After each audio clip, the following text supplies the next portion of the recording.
Hello बच्चों, नमस्कार। स्वागत आप सभी का अभिव्यक्ति लर्निंग ऐप पर, जहां पर हम लोग करेंगे the Hindu business line, Indian express के बेहतरीन एडिटोरियल्स का यूपीएससी के अकॉर्डिंग एनालिसिस। और उम्मीद करता हूं कि हम सब एक बेहतर जर्नी यहां से आज तय करेंगे, जिससे शाम तक आप जबरदस्त रूप से मोटिवेट रहेंगे और अपनी तैयारी को आगे बढ़ाते रहेंगे। शुरू किया जाए। क्या क्या है आज के टॉपिक में? सुबह 9 बजे, यानी आज हम लोग क्या पढ़ने जा रहे हैं? कच्छ का सर क्रीक विवाद अब चर्चा में है, तो सर क्रीक विवाद आज हम लोग पढ़ने जा रहे हैं। आज लगभग सभी अखबारों में यह विस्तार से भरा पड़ा है, जिसे हम पढ़ेंगे GS paper 2, GS paper 3, GS paper 4 ए से और प्रीलिम्स, इन सब की निगाह से आप देखें। यानी इंडियन एक्सप्रेस के कितने सारे टॉपिक और उसके बाद फिर इंडियन एक्सप्रेस पे, तो आज सर क्रीक ही भरा पड़ा। सर क्रीक पर डिफेंस मिनिस्टर ने जो कहा, सर क्रीक का महत्व क्या है, तो आज सबसे पहले हम जीएस पेपर 2, 3, 4 एसे और प्रीलिम्स की निगाह से सर क्रीक पर चर्चा करेंगे। फिर इसके बाद दूसरा टॉपिक जो आपके सामने आएगा बहुत बढ़िया है, treat employment as a national priority, यानी हमारी राष्ट्रीय प्राथमिकता में रोजगार होना चाहिए, केवल जीडीपी ग्रोथ नहीं। 2047 तक अगर हम विकसित भारत बनने का लक्ष्य रख चुके हैं, सरकार ने रख लिया है, तो हमारा जो मुख्य उद्देश्य होना चाहिए केवल जीडीपी नहीं, रोजगार को साथ साथ लेके चलना, चूंकि आबादी बहुत ज्यादा है। बहुत बढ़िया डेटा के साथ हम लोग डिस्कस करेंगे। जीएस पेपर 3 इकोनॉमिक्स बताने की जरूरत नहीं, जीएस पेपर 2 गवर्नमेंट पॉलिसीज एसे और प्रीलिम्स की निगाह से। फिर इसके बाद हम लोग एक टॉपिक है जिसकी चर्चा करेंगे, डिजास्टर रिजाइलियंस, यानी भारत सरकार की या भारत की जो डिजास्टर मैनेजमेंट की स्ट्रेटजी है, जो आपदा प्रबंधन की रणनीति है, उस आपदा प्रबंधन की रणनीति में एक बड़ा बदलाव आया है। वो बदलाव क्या है वह हम पढ़ने जा रहे हैं। यानी अब हम प्रोएक्टिव हो चुके हैं। प्रोएक्टिव आप सबको बताया जा चुका है, यानी घटना घटने के पहले की तैयारी पर विशेष फोकस। तो वो क्या होती है, डिजास्टर मैनेजमेंट में उसका क्या रोल होता है, इन सब विषयों पर GS paper 3, GS paper 2, GS paper 1 एसे और प्रीलिम्स की निगाह से हम लोग चर्चा करेंगे। गुड मॉर्निंग सभी बच्चों। फिर इसके बाद आरबीआई की एक स्टडी पब्लिश हुई, आरबीआई पेपर, यानी आरबीआई ने एक पेपर पब्लिश किया है जिसमें कुछ फैक्ट्स हमारे सामने आए हैं। प्रीलिम्स के लिए ये ज्यादा इंपॉर्टेंट है, बाकी यूपीआई या वित्तीय समावेशन, इन सब विषयों पर अगर कोई प्रश्न आ गया तो एग्जाम्पल देने में काम आएगा। तो उसमें यूपीआई लेन देन में जो इंटेंसिटी होती है, उसमें भारत के सभी राज्यों में तेलंगाना नंबर 1 पर है। तो यूपीआई लेन देन की इंटेंसिटी क्या होती है ये भी समझेंगे। तेलंगाना नंबर 1 पे है, बाकी और राज्यों की स्थिति क्या है, जीएस पेपर 2, 3 एसे और प्रीलिम्स की निगाह से, विशेषकर प्रीलिम्स की निगाह से। फिर इसके बाद आज का मेरा पर्सनल फेवरेट टॉपिक है, जो मुझे लगता है कि प्रीलिम्स में भी आपसे पूछा जाएगा। जो फिलीपींस है, कोरल लार्वा यानी कोरल रीफ्स को बचाने के लिए कोरल लार्वा की आवश्यकता होगी। तो कोरल लार्वा के संरक्षण के लिए उसने एक क्रायो बैंक बनाया है, यानी प्रवाल भित्तियों की रक्षा के लिए फिलीपींस ने एक कदम बढ़ाया है। बहुत बढ़िया टॉपिक है और हम बहुत कुछ यहां से सीखने जा रहे हैं। प्रीलिम्स के लिए टॉपिक जटिल इंपॉर्टेंट है, यानी जबरदस्त। लार्वा बैंक क्या होता है, कोरल रीफ्स का, और इस प्रकार के बहुत सारे फैक्ट इसमें आए हैं। जीएस पेपर 2 ऑब्वियस है, जो भी मैं अंतरराष्ट्रीय स्तर पर कुछ भी बेहतर हो रहा है उसको हमें जीएस पेपर 2 आईआर की निगाह से पढ़ ही लेना चाहिए। जीएस पेपर 3 एनवायरमेंट प्रोटेक्शन, संरक्षण एसे और प्रीलिम्स की निगाह से इसको देखेंगे। फिर इसके बाद हम आगे बढ़ेंगे और एडीआर, एडीआर यानी alternative dispute resolution mechanism, ADR. तो एडीआर क्यों महत्वपूर्ण है, अभी कुछ दिन पहले भी मैंने पढ़ा था, फिर आ गया है इसलिए महत्वपूर्ण क्योंकि कुछ दिन मैंने पढ़ाया था ना, कुछ दिन पहले आपको, केस पेंडेंसी हिंदुस्तान में बहुत ज्यादा, यानी अदालतों में मामले लंबित है। तो भाई अब अदालतें अगर समय पर न्याय नहीं दे पा रही हैं, तो अब हमें एडीआर पर ज्यादा फोकस करना चाहिए। इस विषय पर चर्चा जीएस पेपर 2 इंडियन पॉलिटी, यानी सुप्रीम कोर्ट, उसके काम के कारण जो भी उत्पन्न होने वाले विषय हैं, तो एडीआर पर हम लोग अच्छी चर्चा करने जा रहे हैं। और एडीआर को लाना क्या कॉन्स्टिट्यूशनल एथिक्स के अकॉर्डिंग है, ये भी देखने जा रहे हैं जीएस पेपर 4 एसे और प्रीलिम्स की निगाह से। फिर इसके बाद अब आज जो अक्सर मैं आप लोगों से चर्चा करता रहता हूं, आज बहुत बड़ा आर्टिकल इस पे आया हिंदू का। एआई, आर्टिफिशियल इंटेलिजेंस, भारतीय कक्षाओं में जरा देखिएगा ट्रांसफॉर्म कर रहा है टीचिंग एंड लर्निंग प्रैक्टिसेस को, यानी शिक्षण और सीखने की प्रथाओं को किस प्रकार बदल रहा है। एआई बदल रहा है। अब आप इसको सोचिए, पढ़िए। यानी अब यूपीएससी आपसे प्रश्न पूछा कि किसी भी राष्ट्र के भाग्य के स्वरूप का निर्माण उसकी कक्षाओं में होता। अ Nations destiny shapes in its classroom. अब देखिए, जो क्लासरूम इस नेशन की, क्योंकि इस नेशन में एक विकसित भारत भी है, एक विकासशील भारत भी है और एक बिल्कुल अल्प विकसित भारत है। अगर हम जो वैश्विक स्तर पर विभिन्न देशों के डिवीजन का पैरामीटर है, खासकर उनकी समृद्धि के आधार पर, उनकी जीडीपी के आधार पर, तो 3 आधार हम लेते हैं बच्चों। एक होते हैं विकसित देश, जैसे पश्चिमी यूरोप हो गया, यूएस हो गया, ये हो गए विकसित देश। अब फिर उसके बाद विकासशील, जैसे हम लोग हो गए यानी हिंदुस्तान। इसी प्रकार से एक होता है अल्प विकसित देश, जो मैक्सिमम अफ्रीकन कंट्री और इस प्रकार के देश हैं। तो क्या हम हिंदुस्तान के अंदर भी वो डिवीजन डाल सकते हैं? बोलिए यस और नो। यानी हिंदुस्तान में भी एक विकसित हिंदुस्तान है जो बहुत छोटा है, गुजरात के जैसे मान लीजिए अहमदाबाद हो गया, इस प्रकार के, यानी कोई राज्य नहीं है विकसित। वहां पर भी बहुत पिछड़े हुए एरियाज हैं। गुजरात में, महाराष्ट्र में सौराष्ट्र विदर्भा, फिर महाराष्ट्र में सौराष्ट्र, गुजरात में। तो विकसित भारत है, विकासशील भारत है भारत के अंदर ही, और एक अल्प विकसित भारत है जिसकी आबादी सबसे ज्यादा है। तो अल्प विकसित भारत में आप सोचिए कि विकसित भारत में तो एआई धमाल मचा रहा है, लेकिन अल्प विकसित भारत में इसकी क्या स्थिति है, ये मैं अपनी तरफ से बोल रहा हूं, लिखा नहीं गया इसमें। तो बस यही बताया गया कि एआई कैसे, मतलब टीचिंग को, लर्निंग को बहुत इजी कर रहा है। ध्यान से समझिएगा, इजी कैसे कर रहा है। आपको याद होगा मैंने उस दिन पर्सनल मेंटरशिप का चार्ट आपको दिखाया था, और दिखाने के बाद कहा था कि मैंने अपनी टीम में जो काम करते हैं, जो हमारे टाइपिस्ट हैं या जो डिजाइनर हैं, तो मैंने आपसे बताया था कि मैंने उनसे एक डिजाइन बनवाई कि जो पर्सनल मेंटरशिप का बच्चों को भेजना है या प्रिंट निकाल के देना है जो फिजिकली आएंगे। तो उन्होंने जो बना के भेजा, मैंने रिजेक्ट किया। सोचिए कि जिसका कोई एक्सपीरियंस नहीं है डिजाइनिंग का, और फिर मैंने वो खुद बनाया। किसके साथ? एआई के साथ। और मेरा उनसे 10 टाइम ज्यादा बेटर बना, मैंने आपको दिखाया भी था। तो इसका मतलब क्या है? यही है ये, यानी शिक्षण और सीखने की प्रथाओं को ये बदल रहा है। बहुत अच्छी बात है एआई का पॉजिटिव यूज, लेकिन यूपीएससी की तैयारी करते समय हमेशा हमें नए ढंग से सोचना होता है। इसीलिए मैंने भारत को 3 भारत में डिवाइड किया है, यानी, और आज के बाद से ये कॉन्सेप्ट मैं हमेशा आपके सामने रखूंगा। और शायद अगर आप सब एग्री होंगे तो फर्स्ट टाइम आपने भारत का डिवीजन इस आधार पर कहीं भी सुना या पढ़ा होगा, जो मैंने आपके सामने रखा। विकसित भारत, यानी भारत के अंदर एक विकसित भारत है, एक विकासशील भारत है और एक अल्प विकसित भारत है। इन 3 आधारों पर, और मेरी ये रिक्वेस्ट भी रहेगी कि अगर भारत सरकार का कोई भी नुमाइंदा वहां तक ये बात पहुंचे, तो एक सर्वे जनसंख्या के समय ये भी निकालना चाहिए। आप लोग एग्री करते हैं निकालना चाहिए कि नहीं, कि भाई विकसित भारत ये है, तो विकसित भारत जो है, यानी जैसे मान लीजिए विकसित भारत हो गया दिल्ली, समस्या यहां भी है। विकसित भारत हो गया बेंगलुरु, विकसित भारत हो गया अहमदाबाद, विकसित भारत हो गया मुंबई, विकसित भारत हो गया पुणे।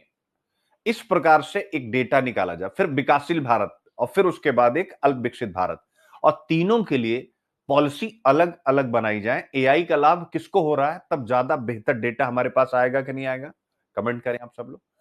तो ये तीनों पॉइंट अपने दिमाग में रख लीजिएगा। जब ये टॉपिक मैं बना रहा था उसी समय मेरे दिमाग में आया, और ये सब लिख लिया करिएगा कि सुनील सर का इनोवेटिव आइडिया, जिससे आपके दिमाग में हमेशा ही रहे कि आप को क्या करना है। बस जो बता रहा हूं इसको अगर आप बेहतर ढंग से कॉपी में प्रेजेंट करने चले गए, तो आपसे बेहतर नंबर कोई पाएगा नहीं किसी भी पेपर में। ठीक है, तो ये हो गया आपका। फिर इसके बाद आते हैं, अगर हम आगे बढ़े, और इसको GS paper 2 health education, GS paper 3 4 AC और प्रीलिम्स की निगाह से पढ़ेंगे। फिर इसके बाद ट्रंप की गाजा युद्ध विराम योजना। ट्रंप साहब शांति का नोबेल पुरस्कार लग रहा लेके ही रहेंगे। जीएस पेपर 2 4 एसी और प्रीलिम्स की निगाह से इसको भी देखेंगे तो आप देखिए 8 टॉपिक तो केवल हिंदू के हो गए। और फिर उसके बाद आप इंडियन एक्सप्रेस पर जाएंगे तो 2 सर क्रीक हो गया। अगला है भारत में मेरे प्यारे बच्चों छोटे छोटे जो हम न्यूक्लियर्स बनाएंगे उसके ऊपर जीएस पेपर 2, 3 एसे और प्रीलिम्स की निगाह से, और फिर वही ट्रंप का जो गाजा प्लान है या सीज फायर प्लान है उसके बारे में। तो कुल मिलाकर के आज 12 आर्टिकल हैं जिन पर हम लोग बातचीत करेंगे। सबसे पहले जिसमें हम चर्चा करेंगे मार्शलैंड ट्रैप, दलदली भूमि जाल। मैं स्क्रीन से हट रहा हूं, एक बार आप लोग इसको देखते चलिएगा, ठीक है ना? एक बार इसको फटाफट चलिए, ठीक है? और हमेशा नया सोचिए। कितने टॉपिक हो गए? दूसरा पढ़िए, हेडिंग पढ़िए फटाफट। और हेडिंग पढ़ते समय ही एकदम से अपने दिमाग में ना बैठा लिया कीजिए, ठीक है बेटा?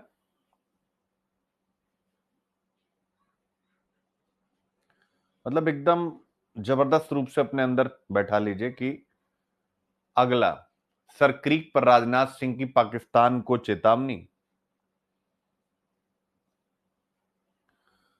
और कैसे ब्रिटिश राज की गड़बड़ी दो देशों को परेशान कर रही। अब मैं आपसे पूछना चाहूंगा कि अगर ये केवल 3 हेडिंग अगर आप देखें, सर क्रीक का महत्व भारत और पाकिस्तान सीमा विवाद सुलझाने में, इसके लिए आप एक ऐसे का टाइटल लिखिए इस वाले टॉपिक के लिए। सर क्रीक का महत्व भारत और पाकिस्तान सीमा विवाद सुलझाने में क्यों विफल रहा। ऐसा कौन सा निबंध यहां आएगा? एक बच्चा भी अगर लिख दे तो मुझे बड़ा आनंद आ जाएगा, ठीक है?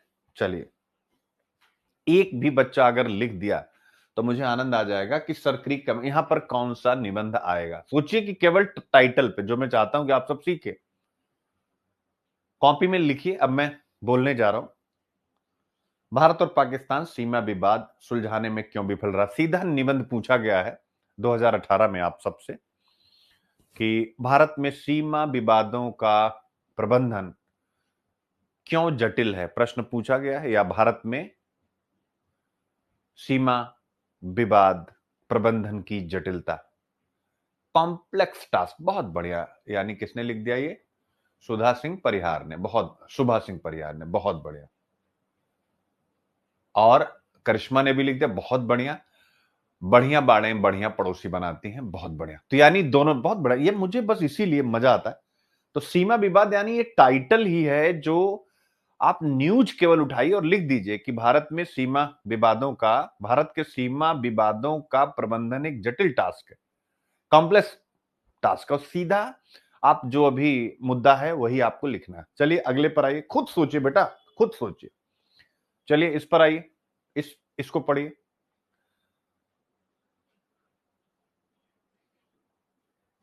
ब्रिटिश राज की गड़बड़ी, इसमें कौन सा ऐसे आएगा? खुद सोचिए, खुद सोचिए। देखिए ऐप पर पढ़ने का बेटा फायदा तभी है। यहां 4 अक्टूबर लिखा बेटा, ये 6 अक्टूबर इसको कर लीजिएगा। एक्चुअली आज जिस बच्चे ने, जो मतलब हमारी टीम में काम करते हैं, आज उनकी फैमिली में, क्योंकि उनकी दादी की तरह भी बेचारे बड़ी मुश्किल से सुबह सुबह उन्होंने टॉपिक चिपका ही दिया। ये बहुत बड़ी बात है, ठीक है ना? तो 6 अक्टूबर यहां पर आप लोग डेट कर लीजिएगा। टॉपिक 6 के ही है, लेकिन ऊपर का टैगलाइन वो चेंज नहीं कर पाए, ठीक है? तो ये आप यहां पर देख सकते हैं। कौन सा आएगा? चलिए यहां आएगा अतीत, यानी पास्ट मानवीय चेतना का अस्थाई आयाम होता है। अतीत मानवीय चेतना का अस्थाई आयाम होता है। यानी यहां पर अतीत यानी पास्ट, यानी ब्रिटिश शासन के द्वारा की गई गड़बड़ी, ब्रिटिश शासन के द्वारा की गई गड़बड़ी आज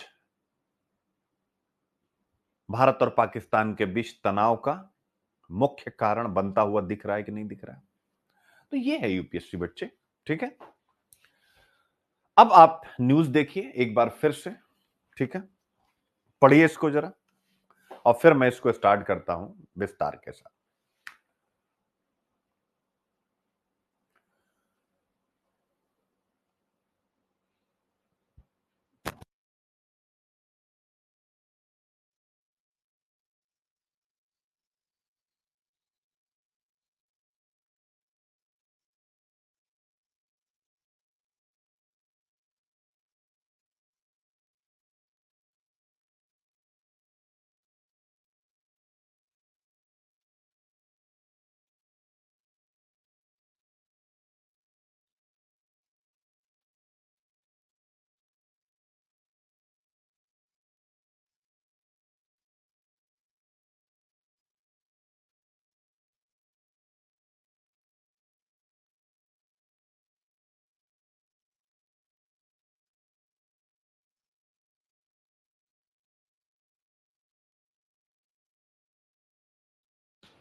बच्चों, तो चलिए शुरू करते हैं। यानी पूरी न्यूज आप लोगों ने पढ़ी, अब इस पर हम लोग विस्तार से।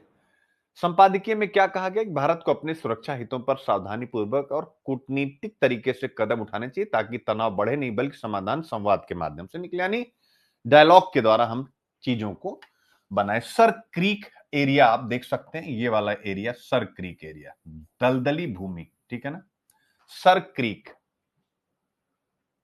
ठीक है। अब इसके बारे में हम लोग विस्तार से चर्चा करते हैं और एक एक चीज को समझने की कोशिश करते हैं और IQIP को आज तो जैसा कि आप सबको ये एक इंफॉर्मेशन दे दूं कि 2 रोज तक अब आपको PDF नहीं मिल पाएगी आज और कल, यानी फ्री हैंड लेक्चर से ही आपको काम चलाना पड़ेगा, तो कॉपी पेन निकाल लीजिएगा, ठीक है। तो आइए सर क्रीक विवाद पर चर्चा करते हैं, ठीक है ना। सर क्रीक विवाद,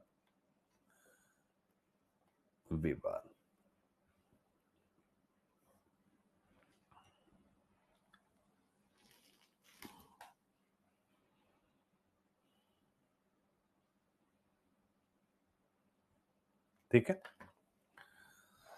न्यूज आप सबको पता है कि भारत के रक्षा मंत्री राजनाथ सिंह ने गुजरात के भुज सैन्य स्टेशन पर विजयदशमी के अवसर पर पाकिस्तान को कड़ी चेतावनी दी। और चेतावनी क्यों दी गई? क्योंकि पाकिस्तान की तरफ से सरक्रीक के उस तरफ यानी पाकिस्तान वाली साइड में हरकतें हो रही हैं।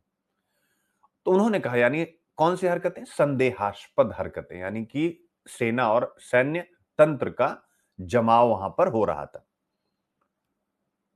उसी पर उन्होंने कहा था कि Pakistan must remember that road to Karachi passage through Sir Creek, कि यही सरक्रीक से ही कराची तक का रास्ता जाता है। यानी यह एक प्रकार से एक सांकेतिक संदेश था सख्त कि आप यहां पर हरकतें मत करिए, नहीं तो हम कराची तक पहुंच जाएंगे, और यहीं से कराची तक का रास्ता जाता है। वो कहते हैं कि किसी भी प्रकार का मिस एडवेंचर क्या करेगा? भारत की तरफ से अगर पाकिस्तान कोई भी गलत हरकत करता है तो भारत सख्त कार्रवाई करेगा। जो हिस्ट्री और ज्योग्राफी दोनों चेंज कर देगा। क्या कर देगा?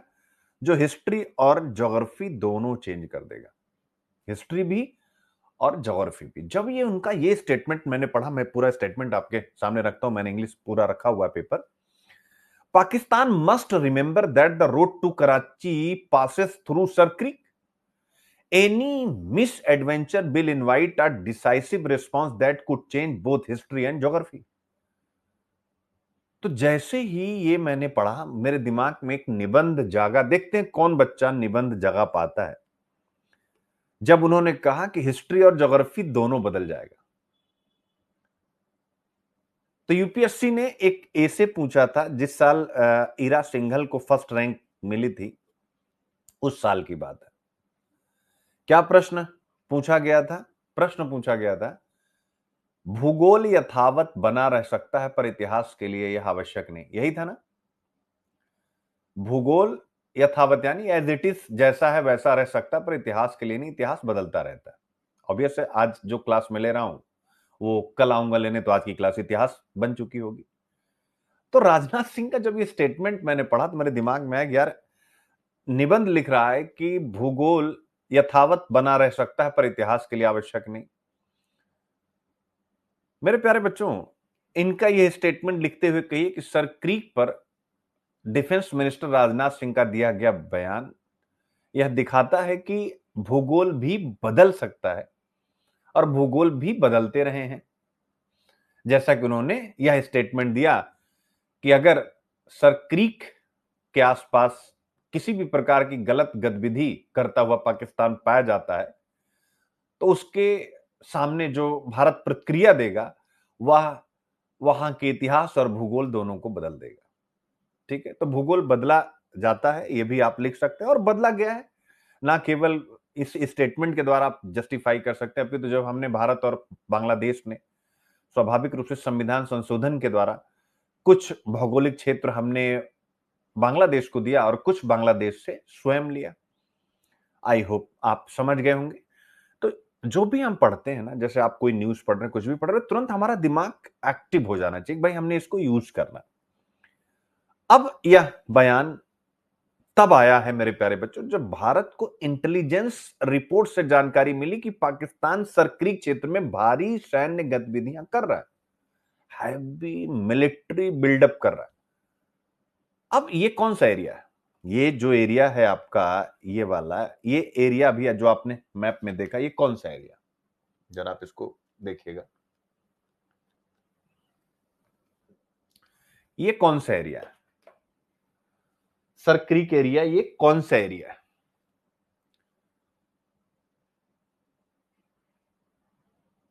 मेरे बच्चों, जब ऑपरेशन सिंदूर चल रहा था, इसीलिए इसको संवेदनशील कहा जा रहा है, तो यहां पर पाकिस्तान ने ड्रोन और बंकर स्थापित करने की कोशिश की थी उस समय भी,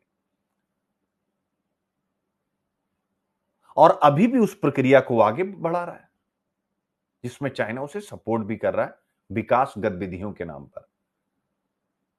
तो जब इस हरकत पर भारत के डिफेंस मिनिस्टर का स्टेटमेंट आता है, तो ऑब्वियस है यह सरक्रीक आज का विवाद नहीं है, पुराना विवाद है। अब वो फिर नेशनल डिस्कशन के कोर्स में आ जाता है, यानी राष्ट्रीय बहस के केंद्र में आ जाता है। तो यही विषय आज हम लोग डिस्कस करने जा रहे हैं, जिसमें डिस्कस करने से पहले ही 3 निबंध हम लोग कुछ न कुछ यहां से कंटेंट उठा लेंगे, ठीक रहेगा। अब आते हैं इस सरक्रीक के बारे में सारी जानकारी लेते हैं, चूंकि इसकी भौगोलिक स्थिति को लेते हुए, जिससे प्रीलिम्स के लिए भी इसमें जो कुछ भी है, ठीक है ना, तो आप यहां से बहुत कुछ सीख सके फॉर प्रीलिम्स। मेरे बच्चों, इसको बनगंगा नाम से जाना जाता है। सरक्रीक को याद रखिएगा, इसका जो मूल रूप से इसका नाम है बनगंगा। क्या नाम है इसका? नाम है बनगंगा। वन का अर्थ है झाड़ या वन, यानी जो मार्शी वेजिटेशन होता है, मार्शी वेजिटेशन होता है, ऑब्वियस उसको हम वन कहते हैं। और गंगा का अर्थ होता है, बताने की आवश्यकता नहीं, गंगा क्या है? जलधारा है। क्या है? जलधारा, यानी फ्लोइंग स्ट्रीम है। क्या है? फ्लोइंग, यानी फ्लो करता हुआ एक निकाय, फ्लोइंग स्ट्रीम,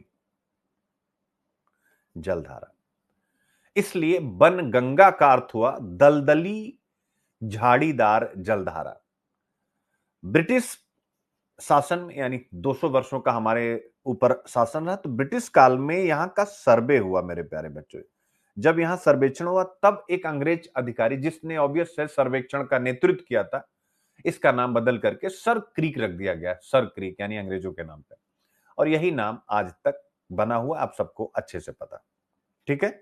यानी अंग्रेजों की दी हुई ये एक और विरासत है, जिस पर हम और पाकिस्तान लड़ रहे हैं। सच बता रहा हूं, अंग्रेज जब गए हैं ना, हमको और आपको लगता है इतिहास में इन सब विषयों पर बात नहीं हुई है, क्योंकि मुझे लगता है कि एक शर्त रही होगी जिनको भी आजादी मिल रही थी उपनिवेश से, कि तुम ऐसा कुछ भी अपने इतिहास में नहीं लिखाओगे। अदरवाइज आप बताओ, ये जहां भी गए हैं बच्चों, ये जहां भी शासन किए हैं, उन्होंने वहां पर कुछ ऐसा सिस्टम डेवलप कराया है कि वह क्षेत्र हमेशा अशांति में रहा। यानी ब्रिटेन जहां जहां से गया, आप देखें मिडिल ईस्ट में जो समस्या वो इन्हीं लोगों ने पैदा की है। कहीं की भी समस्या उठा लीजिए, सारी समस्या, मैकमोहन लाइन चाइना कह रहा मानेंगे नहीं, ब्रिटिश काल की है। अब ब्रिटिश काल की तुम नहीं मानोगे, तो इसमें किसकी गलती? भारत की गलती तो है नहीं। तो बड़ा ये लोग उलझा करके चलेंगे हैं मेरे प्यारे बच्चों। तो ये जो एरिया है मेरे प्यारे बच्चों, अगर भौगोलिक रूप से देखें तो लगभग 96 किलोमीटर ये एक लंबा टाइडल एस्चुरी है। क्या है? टाइडल, ज्वारीय। एक एक चीज लिखते चलिएगा। टाइडल यानी ज्वारीय एस्चुरी है, ये ज्वारीय यानी ज्वारीय मुहाना, जो भारत के गुजरात राज्य यानी रन ऑफ कच्छ आप यहां से देख सकते हैं। और पाकिस्तान के सिंध प्रांत के बीच में, पाकिस्तान का सिंध प्रांत के बीच में ये बहता है और अंततः ऑब्वियस है अरब सागर में जाकर के मिल जाता है। ठीक है, अब ऑब्वियस है यह क्षेत्र कैसा है, अगर इसकी बनावट के हिसाब से देखेंगे तो जैसा आपने देखा मार्शी है, यानी दलदली है, निर्जन है। यहां पर कुछ भी जो है ऐसी चीज नहीं है जिसमें हम किसी भी प्रकार से वहां पर एक हैबिटाट बना सकें। ठीक है ना, यानी अनइनहेबिटेटेड है और बेबाफ टाइडल चैनल्स यानी जल प्रवाहों के जाल से भरा हुआ है, जहां नेविगेशन अत्यंत कठिन काम है। नेविगेशन कठिन है बट हो सकता है, याद रखिएगा। तो आई होप भौगोलिक परिप्रेक्ष्य इसका आप समझ गए। अब अगर इसकी ज्योग्राफी आप समझ गए हैं तो इसके बाद इसका स्ट्रेटेजिक इंपॉर्टेंस भी आपको समझना है, यानी इसका रणनीतिक महत्व क्या है। तो बस यहीं से असली कहानी शुरू होती है, रणनीतिक महत्व से। तो सर क्रीक मेरे प्यारे बच्चों केवल एक फॉलोइंग स्ट्रीम यानी केवल एक जलधारा नहीं है, ये इंडिया और पाकिस्तान के बीच सिक्योरिटी बैलेंस का एक सेंटर है, यानी जिसका यहां पर कंट्रोल रहेगा, कहने का आशय है वो वह इस क्षेत्र में अपने आप को ज्यादा सुरक्षित पाएगा। तो ये सुरक्षा संतुलन का केंद्र है।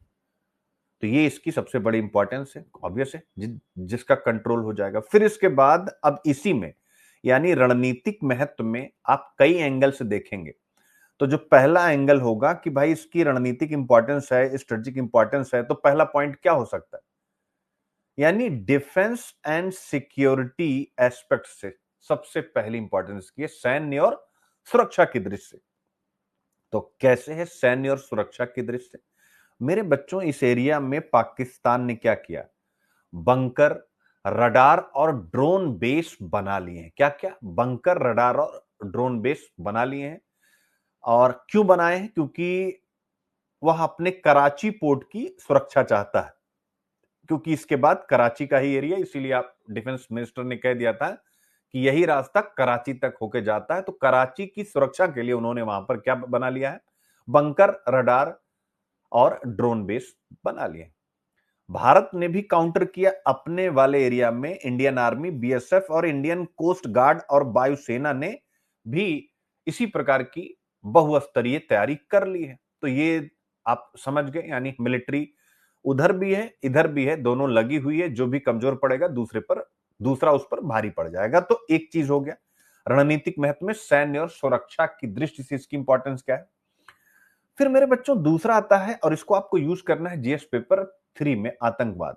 एक शब्द आएगा मेरे प्यारे बच्चों, समुद्री आतंकवाद। क्या आपने ये शब्द इसके पहले सुना? समुद्री आतंकवाद यानी मैरीटाइम टेररिज्म। अगर नहीं सुना तो ये सब यूज करिएगा, सुना तो बहुत अच्छी बात। तो समुद्री आतंकवाद का क्या अर्थ है? ऑब्वियस है, आतंकवादियों के द्वारा, मतलब आतंकवादियों का समुद्री रास्ते के द्वारा किसी दूसरे क्षेत्र में प्रवेश करना। जैसे 26/11 मुंबई हमले में आतंकवादियों ने इसी मार्ग से भारत में प्रवेश किया था, यानी यहां पर पाकिस्तानी आतंकवादी कराची से नाव द्वारा भारत के समुद्री तट में घुसे थे। शब्दों को पकड़िएगा। तो ये हो गया मैरीटाइम टेररिज्म का उदाहरण। अब यूपीएससी अगर आपसे आतंकवाद पूछता है और 26/11 आप लिखते हैं, तो क्या वहां एक लाइन लिख देंगे कि यह समुद्री आतंकवाद का उदाहरण है? तो क्या आपको थोड़ा सा बेहतर मार्क्स दूसरों के मुकाबले मिल जाएगा कि नहीं मिल जाएगा? आप कहेंगे हाँ सर मिल जाएगा। तो ऐसे में जो सर क्रीक है, ये मैरीटाइम टेररिज्म के लिए कैसे महत्वपूर्ण हो जाता है, क्योंकि एरिया अभी आपने पढ़ा है कि दलदली है, झाड़ियां वन से भरा हुआ क्षेत्र है, आबादी कम रहती है। तो ऐसे में आतंकवादियों के लिए यह एक छिपा हुआ मार्ग, इन्फिल्ट्रेशन रूट है बच्चे, और ये आगे और भी मजबूत हो सकता है। यानी आतंकवादियों को पहले वहां डालो और उसके बाद इंडिया की तरफ उनको एक्सपोर्ट कर दो, जैसे हम वस्तु एवं सेवाएं एक्सपोर्ट करते हैं। इसलिए यहां भारत ने सैटेलाइट सर्विलांस और नेवल जो हमारा पेट्रोलिंग है उसको बहुत मजबूत किया कि जिससे इस प्रकार के आतंकवादी हमारे यहां फिर से आ ना पाए। तो आपने देखिए मैरीटाइम टेररिज्म की दृष्टि से, यानी दूसरा पॉइंट, ये खतरनाक एरिया है। तीसरा मेरे प्यारे बच्चों, इसका इकोनॉमिक एंड स्ट्रेटेजिक सिग्निफिकेंस है, आर्थिक और सामरिक महत्व है। आर्थिक और सामरिक महत्व में जरा आप देखिएगा, पहला मेरे प्यारे बच्चों, तेल और गैस के भंडार यहां खूब हैं। तेल और गैस के भंडार हैं, यानी ऑयल एंड गैस रिजर्व्स हैं। ऑब्वियस यार, किसी भी देश के लिए ये महत्वपूर्ण होते हैं, और भारत ऐसे देश के लिए जो अपनी तेल सुरक्षा के लिए आप देख सकते हैं मिडिल ईस्ट पर निर्भर है। रशिया से भी हम खरीद रहे हैं तो पश्चिमी देश, विशेषकर अमेरिका, हमें धमकी दे रहा है कि तुम मत खरीदो। यानी वो तो ये भी कह रहे हैं डोनाल्ड ट्रंप साहब की भारत ही जो है रशिया यूक्रेन वॉर को फंड कर रहा है। तो सर्क्रिक क्षेत्र में जो हाइड्रोकार्बन रिजर्व्स हैं वो भी एक महत्वपूर्ण मुद्दा है इस क्षेत्र का, दोनों के बीच में विवाद के होने का। भारत और पाकिस्तान दोनों के लिए यह एनर्जी सिक्योरिटी का स्रोत हो सकता है, तो यह भी एक मुद्दा है बच्चों। दूसरा, आर्थिक और सामरिक में मेरे प्यारे बच्चों, फिशिंग ग्राउंड्स, यानी ऑब्वियस यहां पर मत्स्य पालन की भी संभावना है। तो जो वहां पर लोकल आबादी है, यानी यह क्षेत्र स्थानीय मछुआरों के लिए उनकी लाइवलीहुड, यानी उनकी आजीविका का प्रमुख साधन है। परंतु सीमाएं चूंकि स्पष्ट है नहीं, अस्पष्ट है, तो दोनों देशों के मछुआरे गलती से एक दूसरे की सीमा में चले जाते हैं, जल सीमा में, और गिरफ्तार हो जाते हैं। इससे मानव जीवन और बायलैटरल रिलेशन दोनों प्रभावित होते हैं, तो ये सामरिक इसकी इंपॉर्टेंस हो जाती है। तीसरा, ईईजेड यानी एक्सक्लूसिव इकोनॉमिक जोन, यानी समुद्री क्षेत्र। अगर सर्क्रिक की सीमा तय कर दी जाए दोनों देशों की, तो दोनों देश मेरे बच्चों 200 नॉटिकल माइल के क्षेत्र में संसाधनों का दोहन कर सकते हैं। कर सकते हैं कि नहीं, तो यह इसकी इंपॉर्टेंस है।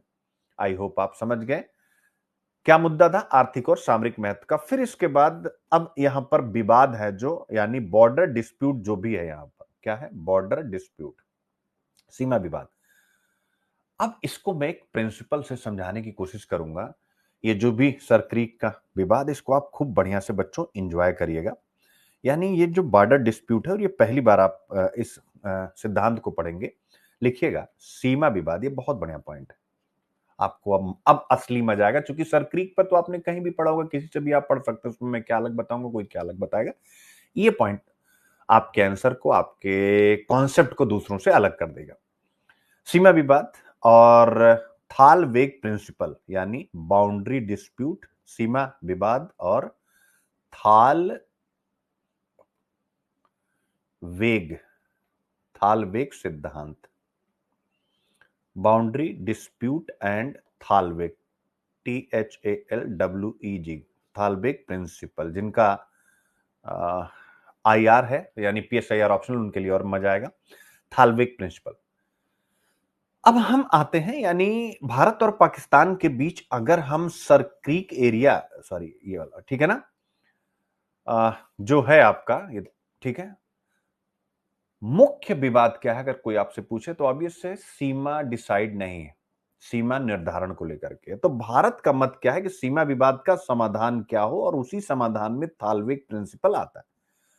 तो समाधान में भारत का मत क्या है और पाकिस्तान का मत क्या है, ये दो चीजें आपको पता होनी चाहिए। तो भारत का मत क्या है? भारत का मत है कि जो ये सर्क्रिक है, ये क्या है, ये नौवहन योग्य है। नाव, यानी यहां नाव चल सकती हैं, नेविगेबल इसे इंग्लिश में बोलते हैं। क्या है? नेविगेबल है ये, यानी ये नौवहन के योग्य है। इसलिए क्या होना चाहिए, यहां पर थालवेग प्रिंसिपल लागू होना चाहिए। कि थालवेग प्रिंसिपल क्या कहता है, जरा ध्यान से देखिएगा। थालवेग प्रिंसिपल कहता है कि यदि कोई नदी या जलधारा दो देशों के बीच की सीमा बनती है, तो उस, ठीक है ना, यानी कोई नदी या जलधारा भारत और पाकिस्तान के बीच की सीमा बनती है, तो उसकी जो मिड धारा, यानी ये पूरी नदी हो गई, तो इस नदी का जो ये बीच वाला हिस्सा, मैं थोड़ा और यहां कर दूं, तो इसको हम दोनों देशों के बीच सीमा बना सकते हैं। थालवेग सिद्धांत क्या कहता है, सुन लीजिएगा। यदि कोई नदी या जलधारा दो देशों के बीच की सीमा बनती है, जैसे एक नदी हो गई, तो उसका जो ये बीच वाला एरिया होता है, वो क्या हो जाएगा उसका बीच वाला, यानी जिसे हम मिड चैनल कहते हैं, तो उसको हम दोनों देशों की सीमा, यानी ये यहां से इधर भारत हो गया और यहां से इधर पाकिस्तान हो गया, याद रखिएगा।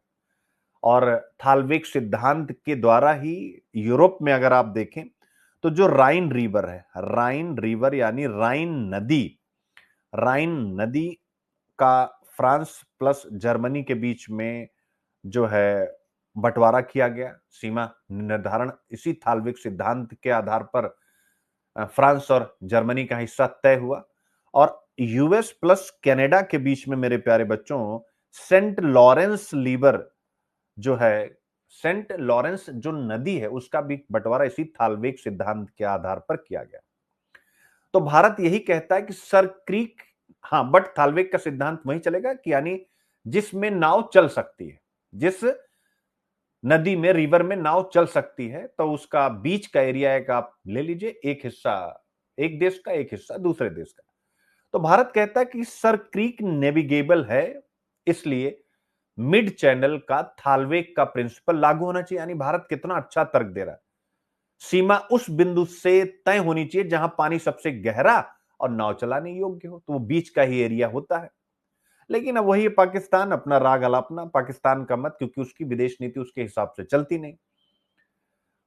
आप सोचिए कि वो कब तक चाइना के टुकड़ों पर पलेगा, आप चिंतन कीजिए। आप, ये थोड़ा सख्त वर्ड होता है किसी देश के लिए कहना, लेकिन भारत और पाकिस्तान के संबंधों में मजबूती पाकिस्तान के लिए ज्यादा लाभकारी है। लेकिन वो आर्थिक, जैसे होता ना कि अगर आपको कमाने की आदत ना हो, बैठ के खाने की आदत हो, तो आप क्या ही कर पाएंगे।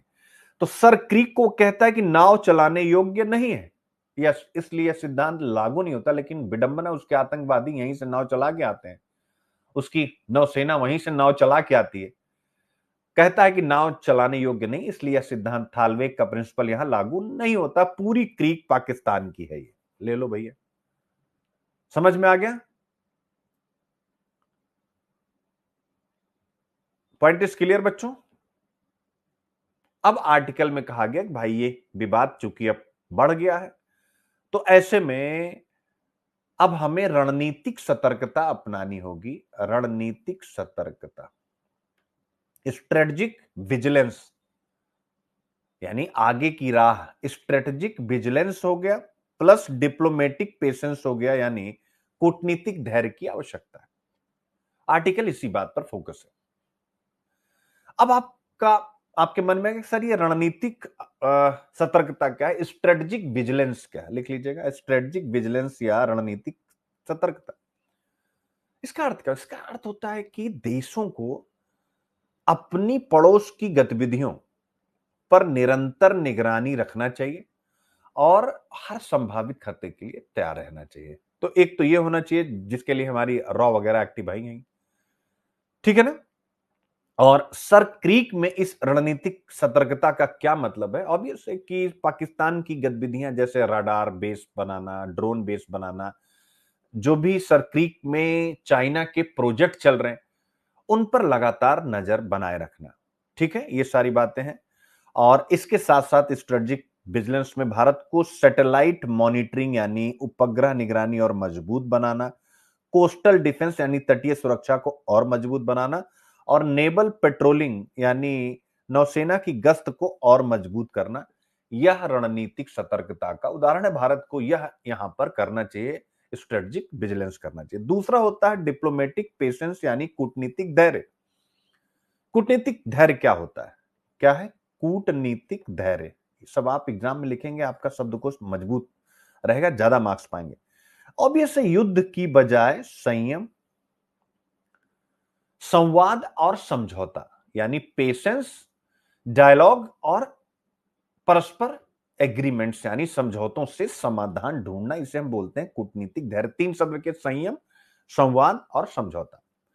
अब आता है कि सर क्रीक में इसका कैसे हम प्रयोग करें, यानी सर क्रीक में तो भारत का स्पष्ट मत रहा है। क्या मत रहा है? कि विवाद द्विपक्षीय रूप से ही सॉल्व हो, किसी तीसरे देश का इंटरवेंशन होना नहीं चाहिए। शिमला एग्रीमेंट 1972 में हुआ था बच्चों, भारत और पाकिस्तान के बीच में। आपको याद होगा जब बांग्लादेश की लड़ाई में भारत ने पाकिस्तान को रौंद दिया था, उस समय शिमला एग्रीमेंट हुआ, जिसमें कहा गया था कि दोनों देश किसी भी विषय पर, जिसमें कश्मीर भी था, द्विपक्षीय बातचीत करेंगे, किसी तीसरे पक्ष की मध्यस्थता भारत स्वीकार नहीं करेगा।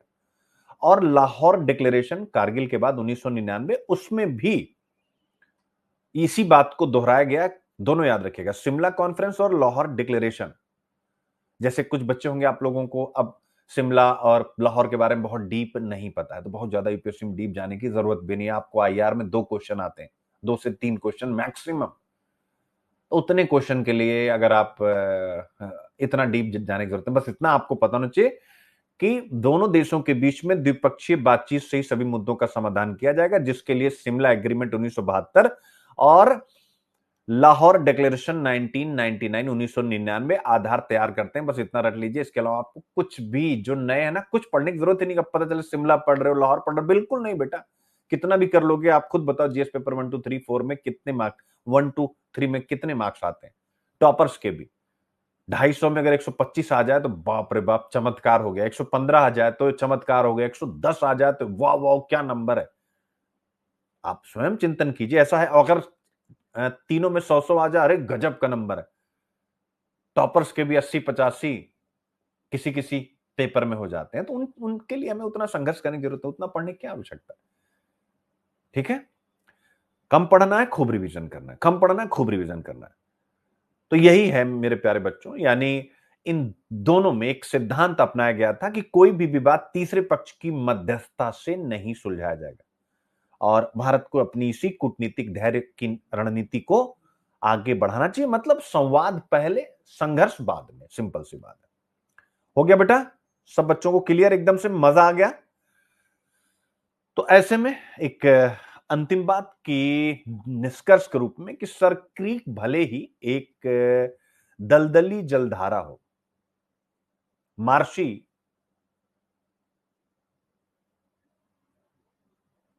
जलधारा हो, बट ये भारत और पाकिस्तान के संबंधों की जो परीक्षा है, उसका एक आईना है, उसका एक दर्पण है। और ये इसको केवल आप एक सीमा विवाद के रूप में नहीं लेंगे, जो मैंने अभी आपको पढ़ाया। यानी ये सीमा विवाद के साथ ऊर्जा सुरक्षा और कूटनीति, ऊर्जा, एनर्जी, सिक्योरिटी एंड डिप्लोमेसी, इन तीनों का संगम है। भूगोल सीमाएं बनाता है, बिल्कुल सही बात है, पर बुद्धिमत्ता उन्हें स्थिर रखती है। इसीलिए कहा जाता है कि भूगोल यथावत बना रह सकता है, पर इतिहास के लिए यह आवश्यक नहीं। भूगोल सीमाएं बनाता है, बट अगर आप उन्हें बुद्धिमत्ता के साथ, अच्छी नीतियों के साथ स्थिर नहीं रखेंगे, तो भूगोल बदल भी जाता है, जैसा डिफेंस मिनिस्टर ने कहा है पाकिस्तान के संदर्भ में। तो इसीलिए भारत को यहां रणनीतिक सतर्कता, स्ट्रेटेजिक विजिलेंस और कूटनीतिक धैर्य, डिप्लोमेटिक पेशेंस, दोनों का संतुलित प्रयोग करना होगा, ताकि सुरक्षा बनी रहे और संघर्ष नहीं, डायलॉग का रास्ता आगे बढ़े। आई होप आप समझ गए होंगे। ठीक है,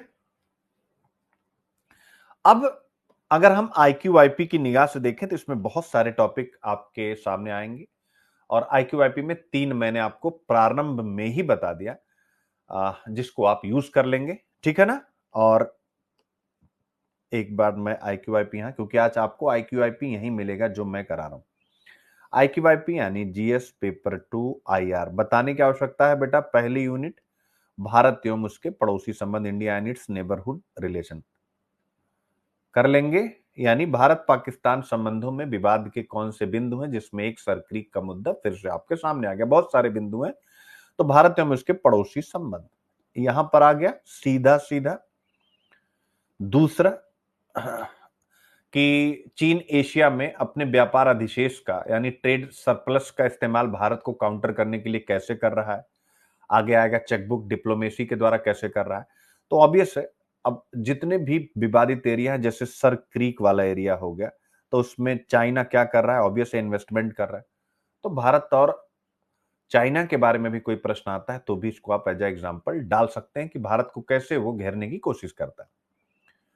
तो एक तो ये हो गया आपका IR में आ गया। अब इसके बाद अगर हम GS पेपर 2 से GS पेपर 3 की तरफ यात्रा करें, तो बताने की जरूरत नहीं। इंटरनल सिक्योरिटी में एक यूनिट है सीमावर्ती क्षेत्रों में सुरक्षा चुनौतियां।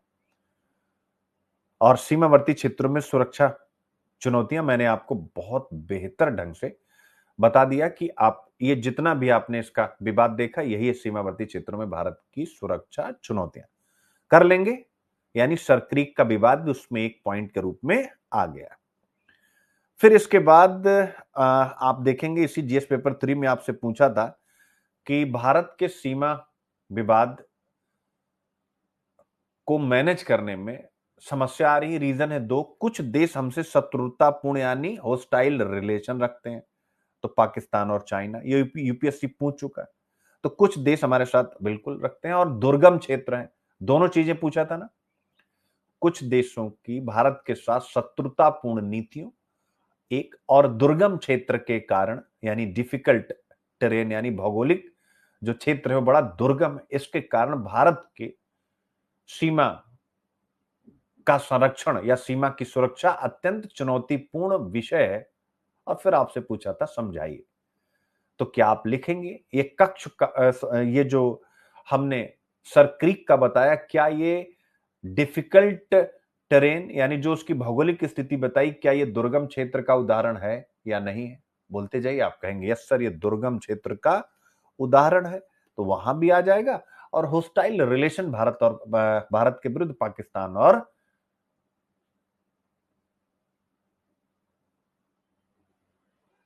चाइना रखते हैं, तो आप यहां से भी यूज कर लेंगे बच्चों, ठीक है ना। और कुछ?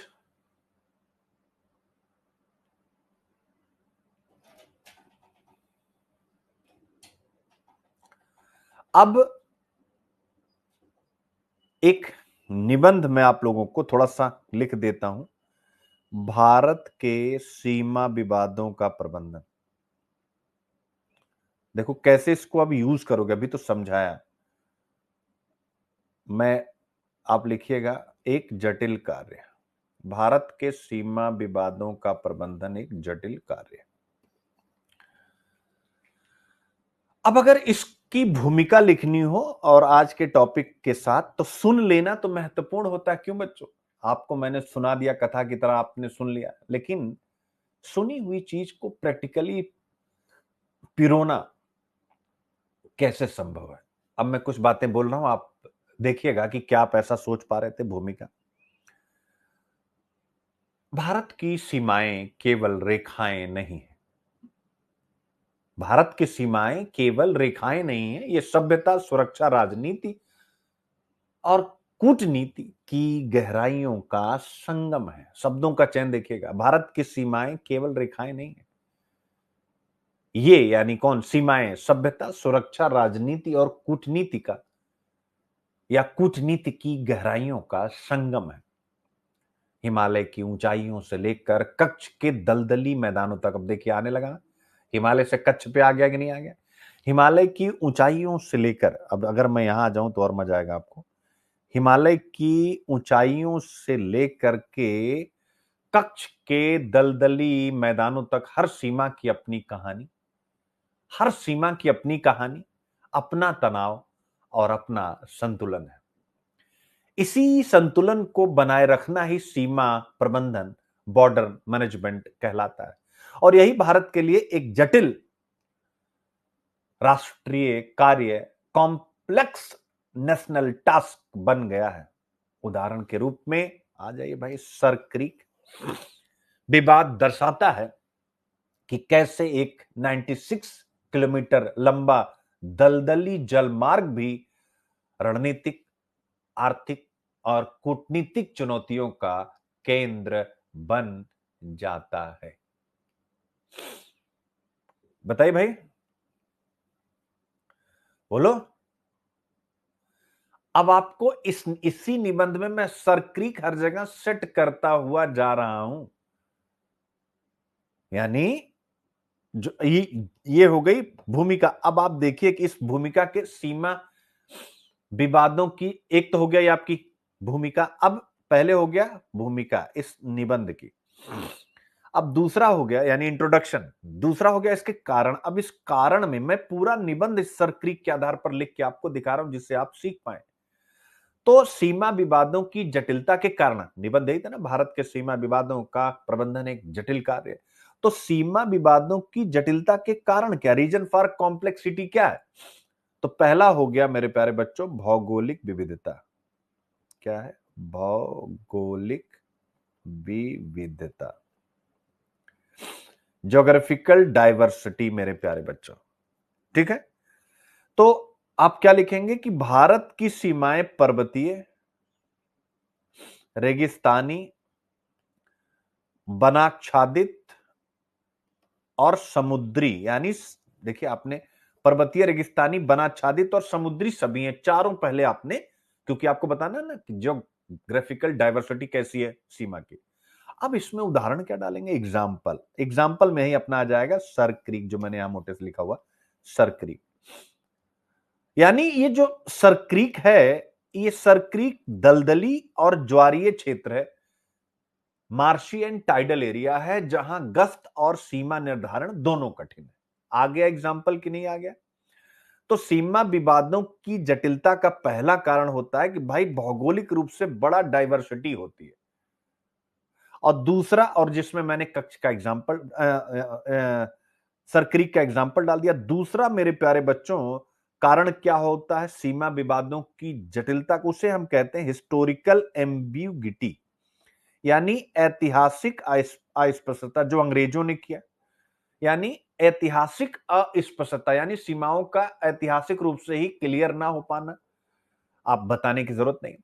औपनिवेशिक काल में अंग्रेजों ने अपने हिसाब से विभिन्न क्षेत्रों के मैप तैयार किए और स्वाभाविक रूप से जो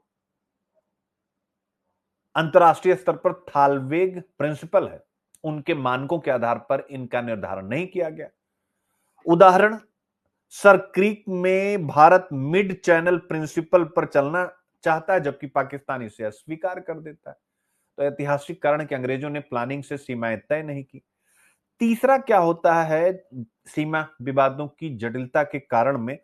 पॉलिटिकल डिस्ट्रस्ट, यानी राजनीतिक अविश्वास।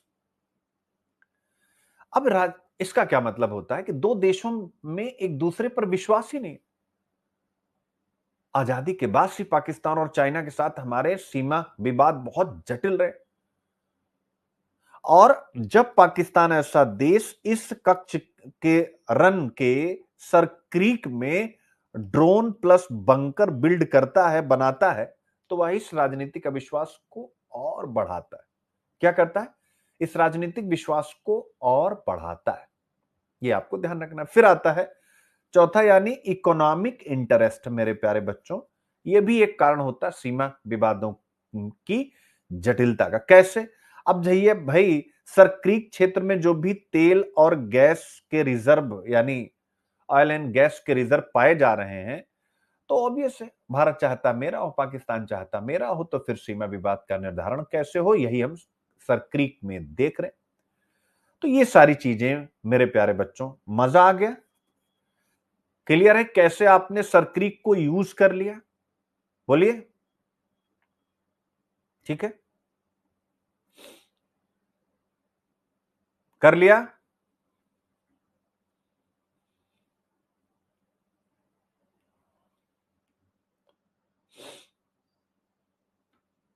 अब एक प्रश्न मैं लिख रहा हूं जिसका आंसर आप लिख लीजिएगा। चलिए प्रश्न लिखिए आप। सर क्रीक विवाद भारत की सीमा सुरक्षा, बॉर्डर सिक्योरिटी, एनर्जी इंटरेस्ट ऊर्जा हित, और डिप्लोमेटिक पेशेंस कूटनीतिक धैर्य, तीनों की परीक्षा। सर क्रीक विवाद भारत की सीमा सुरक्षा, ऊर्जा हितों और कूटनीतिक धैर्य, तीनों की परीक्षा है, स्पष्ट कीजिए।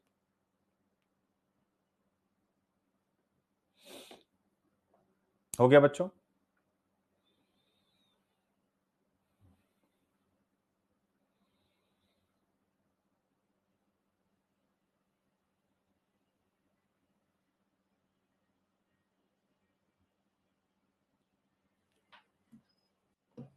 ठीक है, चलिए अब इस प्रश्न पर आप विचार कीजिएगा। बाकी अब अगले टॉपिक पर आ जाते हैं। रोजगार को राष्ट्रीय प्राथमिकता माने। बच्चों एक बार आप देखिए इसको।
क्या इसमें कुछ बताने लायक है? बस केवल एक चीज याद रखिएगा, मैंने इस टॉपिक को केवल इसलिए दिया है जिसमें confederation of Indian industry CII की रिपोर्ट का जिक्र किया गया है कि आने वाले 25 वर्षों में भारत की जो वर्किंग पॉपुलेशन है इतनी बढ़ेगी, लेकिन इनको आप रोजगार कैसे देंगे? तो इसको प्लीज आप केवल ये डेटा अभी याद रखिएगा, सीआईआई का डेटा है।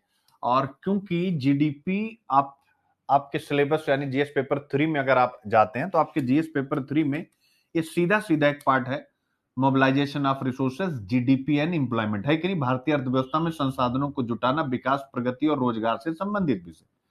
तो भाई जीडीपी बढ़ाओ, रोजगार भी दो, तो ये वहां से कनेक्ट हो रहा है। और जबकि आर्टिफिशियल इंटेलिजेंस पर यूपीएससी ने निबंध भी पूछा 2019 में कि ये रोजगार को कैसे नुकसान पहुंचाएगा या रीस्किल अप स्किल के द्वारा ये रोजगार ज्यादा देगा।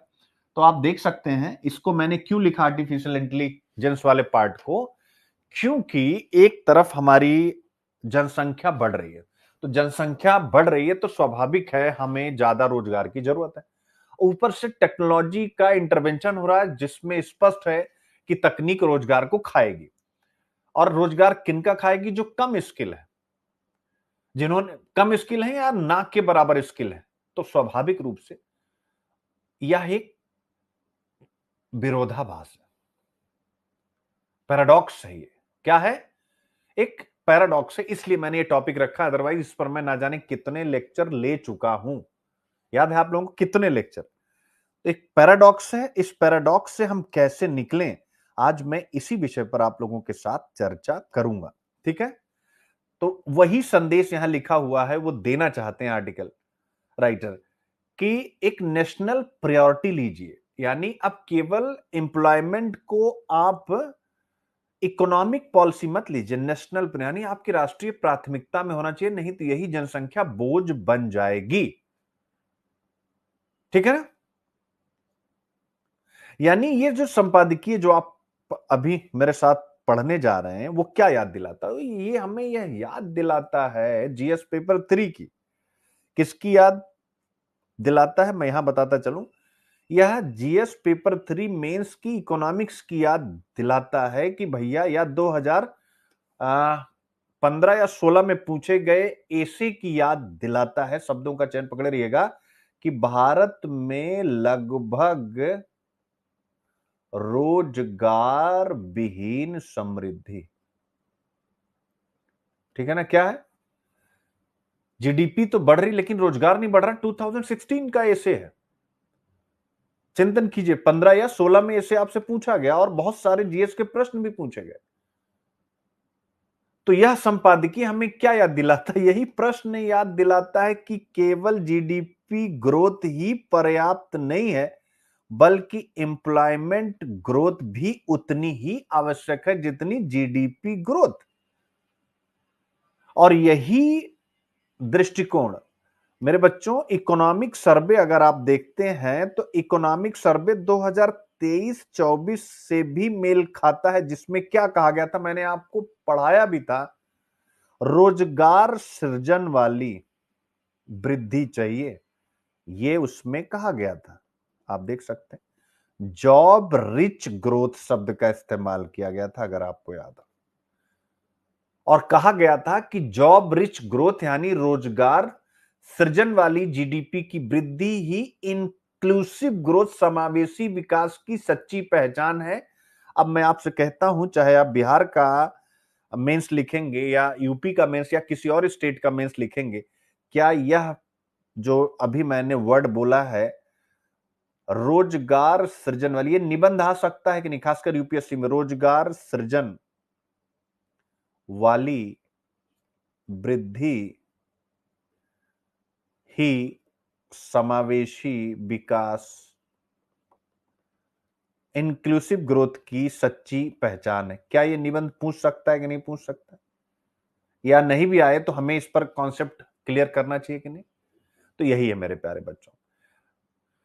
तो भारत की इस आर्टिकल में यही कि भारत की निरंतरता के साथ एक चुनौती रही है, कंटिन्यूएशन के साथ। क्या है?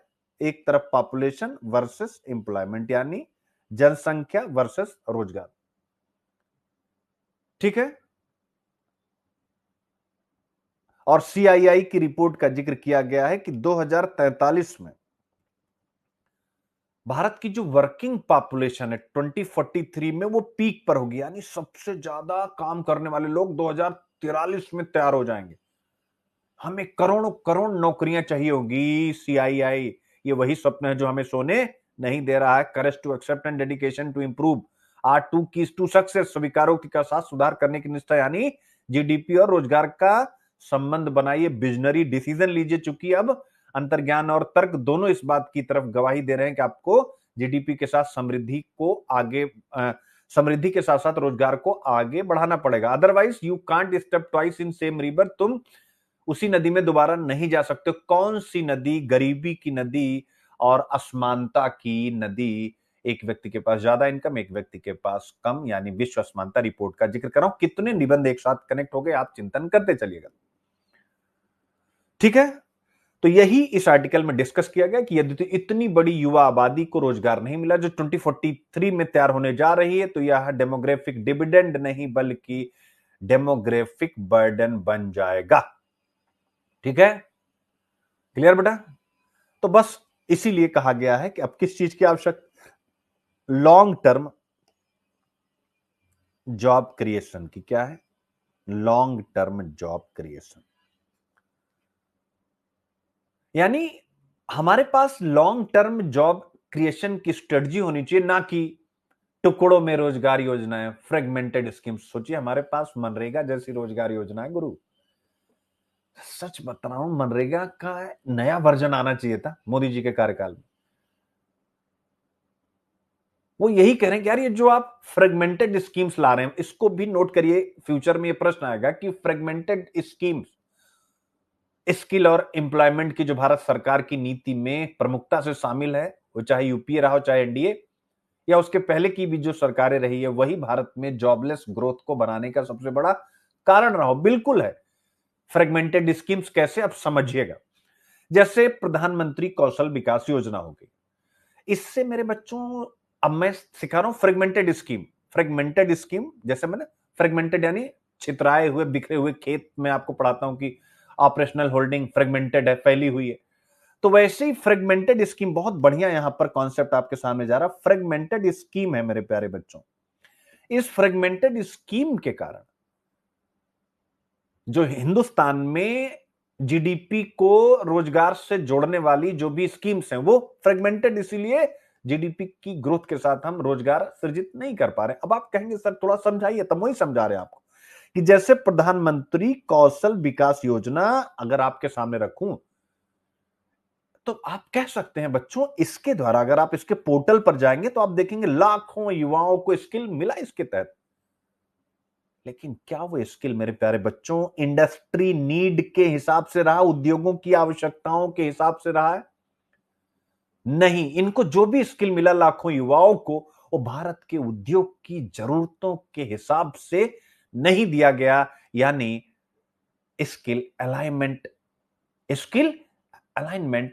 इंडस्ट्री के साथ हुआ ही नहीं। यानी हमारी फैक्ट्रियों की जो नीड है उसके हिसाब से प्रधानमंत्री कौशल विकास योजना में काम नहीं हो रहा है। मेक इन इंडिया ने ऑब्वियस है मैन्युफैक्चरिंग को बढ़ावा दिया, लेकिन उस अनुपात में रोजगार सृजन को बढ़ावा नहीं दिया।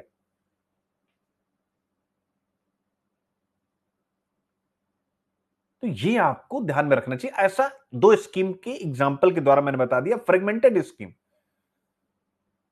तो क्या होना चाहिए? यूनिफाइड, एकीकृत स्कीम होनी चाहिए, इंटीग्रेटेड स्कीम होनी चाहिए कि हमारे स्कूल में। लेकिन वही जो इकोनॉमिक सर्वे में भी कहा गया है कि भाई हमारे स्कूल में जो पढ़ाया जा रहा है, हमारे कॉलेज में जो पढ़ाया जा रहा है, हमारी यूनिवर्सिटीज में जो पढ़ाया जा रहा है, उसको हम भारत की जो इंडस्ट्री है उसको ध्यान में रख करके पढ़ाएं।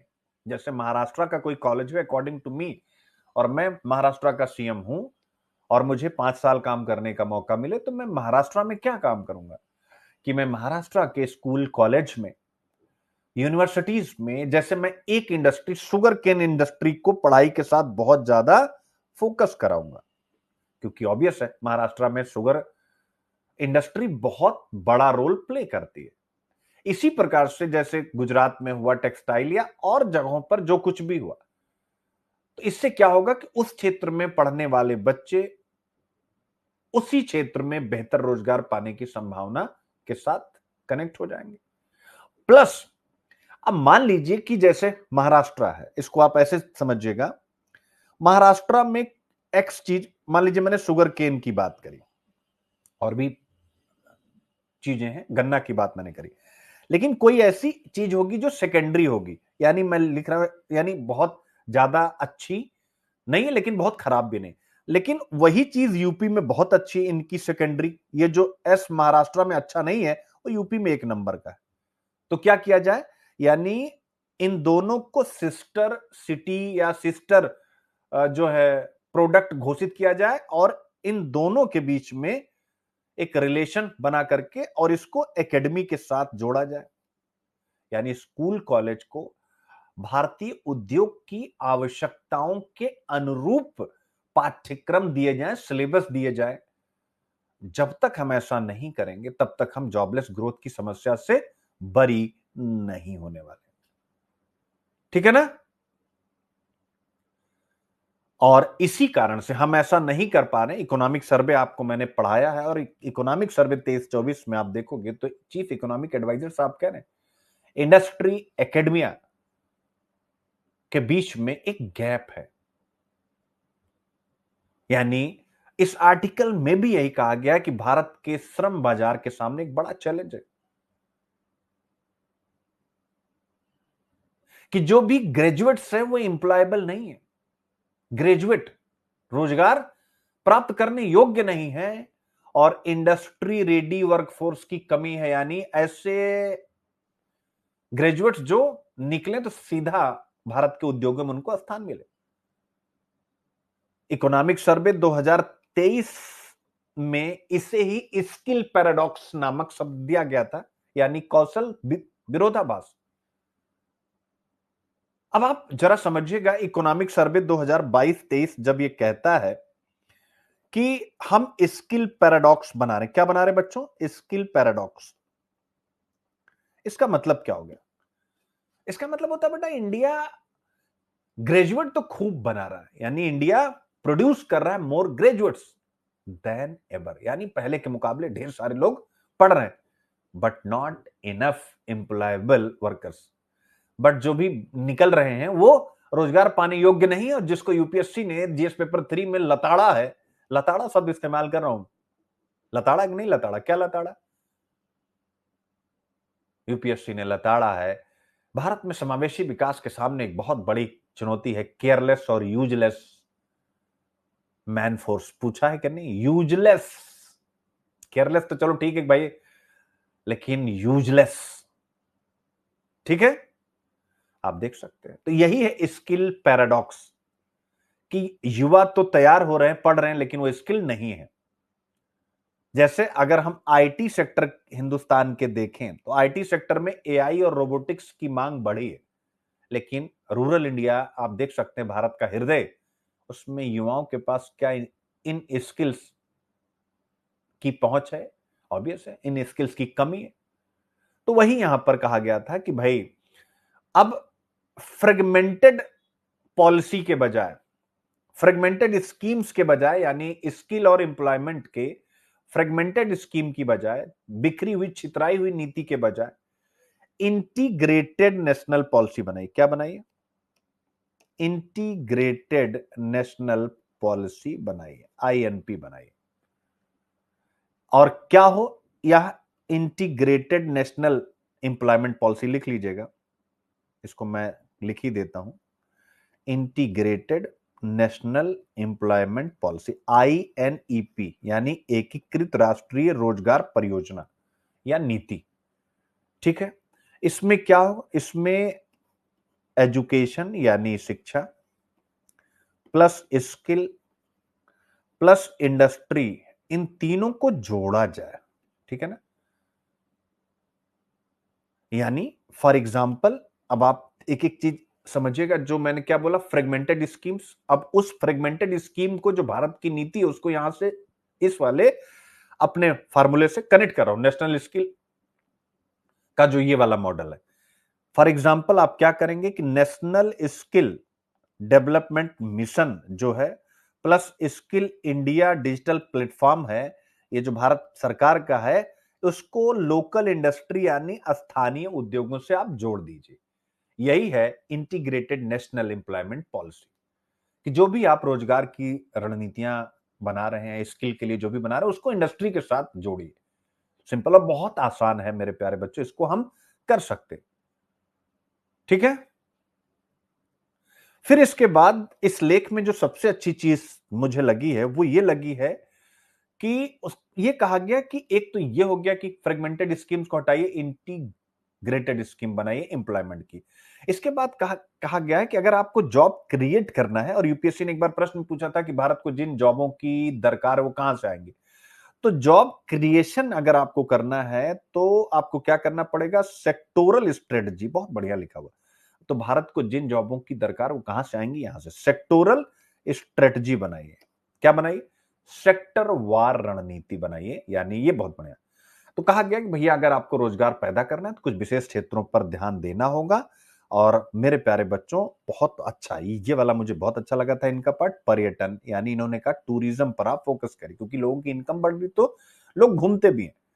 तो पर्यटन, और इसमें पोटेंशियल क्या है, यानी संभावनाएं क्या है मेरे प्यारे बच्चों, इसमें महिला रोजगार, वुमेन एम्प्लॉयमेंट की संभावना बहुत ज्यादा है। ठीक है, जैसे अब हम कैसे करेंगे, यानी पोटेंशियल तो है, लेकिन इस पोटेंशियल को कैसे हम व्यवहार में लाएंगे, ऐसे ही एग्जाम में आपको बनाना है कि भारत को जिन जॉबों की दरकार वो कहां से आएंगी। तो ये आपने लिस्ट बना दी, भैया ये हो गए क्षेत्र, और इसमें है पोटेंशियल, और फिर उसके बाद आएगा कैसे, यानी व्यवहार में। तो कैसे, जैसे बेटी बचाओ बेटी पढ़ाओ आपने बनाया, वैसे ही आप बनाइए देखो अपना देश अभियान, देखो अपना देश, ये अभियान आप चलाइए। ठीक है, तो इससे बढ़ावा मिलेगा, यानी ये सब आपको करने की जरूरत है। फिर एग्रो प्रोसेसिंग में भी संभावना, यानी कृषि प्रसंस्करण, आप समझ गए होंगे, यानी खाद्य प्रसंस्करण की बातचीत हो रही है यहां पर।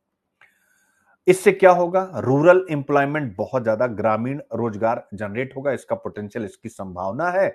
और हम क्या करें, मेगा फूड पार्क स्कीम को और बड़ा करें। ठीक है ना, मेगा फूड पार्क स्कीम, यानी कि फूड प्रोसेसिंग इसी एक जगह पर ही, यानी प्रोसेसिंग भी हो, पैकेजिंग भी हो और डिस्ट्रीब्यूशन भी हो। मेगा फूड पार्क, ये ऐसे उपाय हैं बच्चों जो बहुत प्रैक्टिकल है, आपको भी महसूस हो होंगे कि प्रैक्टिकल है। फिर तीसरा क्या करें? ऑब्वियस है, एमएसएमई के बिना तो आप चल ही नहीं सकते। तो एमएसएमई यानी सूक्ष्म लघु एवं मध्यम उद्यम, सबसे बड़ा यह रोजगार देने वाला बन सकता है। इसकी बहुत ज्यादा संभावना, यानी इसको आप लिख लिए रोजगार दाता, जैसे ब्लड डोनर वगैरह होते हैं, उससे रोजगार दाता हो गया मेरे प्यारे बच्चों। ठीक है ना? इसको कैसे और मजबूत बनाए? मुद्रा योजना को और आप लोगों के लिए आसान बनाएं, जिससे लोग लोन लेकर के आसान ब्याज दरों पर एमएसएमई में बेहतर ढंग से जो है एमएसएमई का जो पूरा सिस्टम है डेवलप करें। क्रेडिट गारंटी स्कीम को और क्या करिए, ऐसा बनाइए कि लोग और आकर्षित हों, एमएसएमई के लोग और कुछ अन्य लोग भी एमएसएमई में स्टार्टअप्स लें। इसके अलावा हेल्थ एंड एजुकेशन भी एक महत्वपूर्ण क्षेत्र है। यह सोशल सेक्टर जॉब का एक बहुत बड़ा आधार बन सकता है। तो हेल्थ एंड एजुकेशन में भी पोटेंशियल है। सामाजिक क्षेत्र के जो भी रोजगार हैं देने की, इसके लिए भी भारत सरकार को योजनाएं आयुष्मान भारत वगैरह की तर्ज पर कुछ नई स्कीम्स बनानी होंगी। इसके अलावा गिग इकोनॉमी की भी इन्होंने चर्चा की है।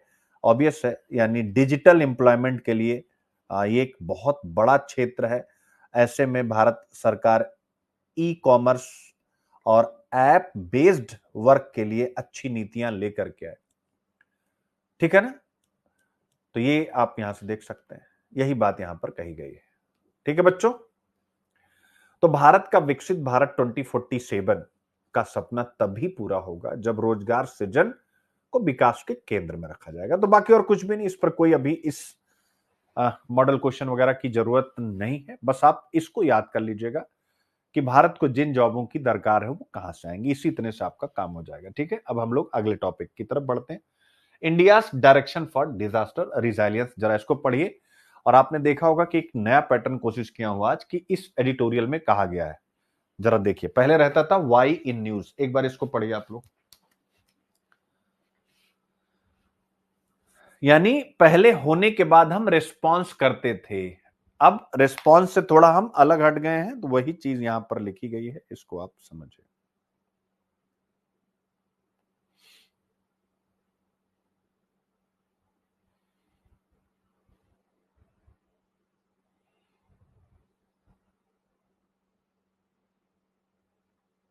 ठीक है, तो अब एक ही शब्द पर आपको फोकस करना है। जो हमारा पारंपरिक मॉडल था, अब हम उससे आगे निकल गए। ठीक है ना? India is now moving beyond the traditional response model of disaster management, यानी अब हम यहां से मूव कर गए। इसीलिए ये टॉपिक महत्वपूर्ण हो जाता है। कहां पर? A long term policy framework focused on, अब किस पर है? यहां से हम कहां पहुंच गए? Disaster risk reduction, DRR. 15वें वित्त आयोग ने उसके लिए फंडिंग भी अच्छी की है। अब ऑब्वियस है, जीएस पेपर 3 बताने की जरूरत नहीं है, यानी डिजास्टर मैनेजमेंट। तो एक बार इसको आप पढ़िए, फिर मैं यहीं पे हो जाता हूं। 15वें वित्त आयोग की रिपोर्ट में इतने करोड़ रुपए का प्रावधान किया गया, जिसमें प्रिपेयर्डनेस, कैपेसिटी बिल्डिंग और रिकंस्ट्रक्शन के लिए विशेष योजनाएं शामिल है। ठीक है, यही है।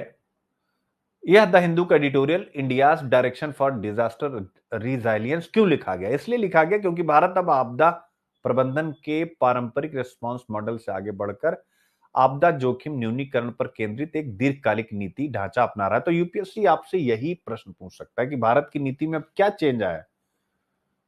ठीक है,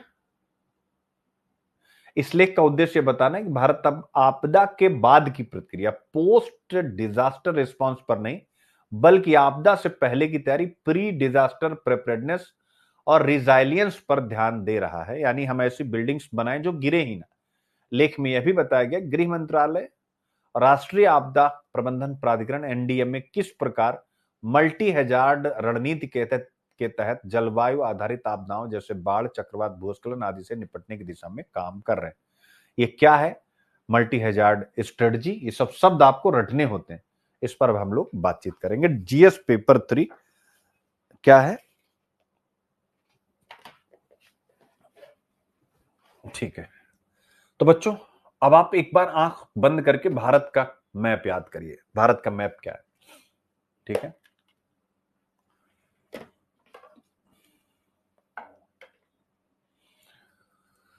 भारत का मैप याद करिए और आंखें बंद करते हुए जो मैं बोल रहा हूं उसको सुनिए। भारत की कंडीशन क्या है? एक विशाल और विविधता यानी भौगोलिक विविधता से भरा हुआ देश है और आपदा की दृष्टि से संवेदनशील है। यानी आपदा की दृष्टि से संवेदनशील है। आपदा संवेदनशील देश है कि नहीं?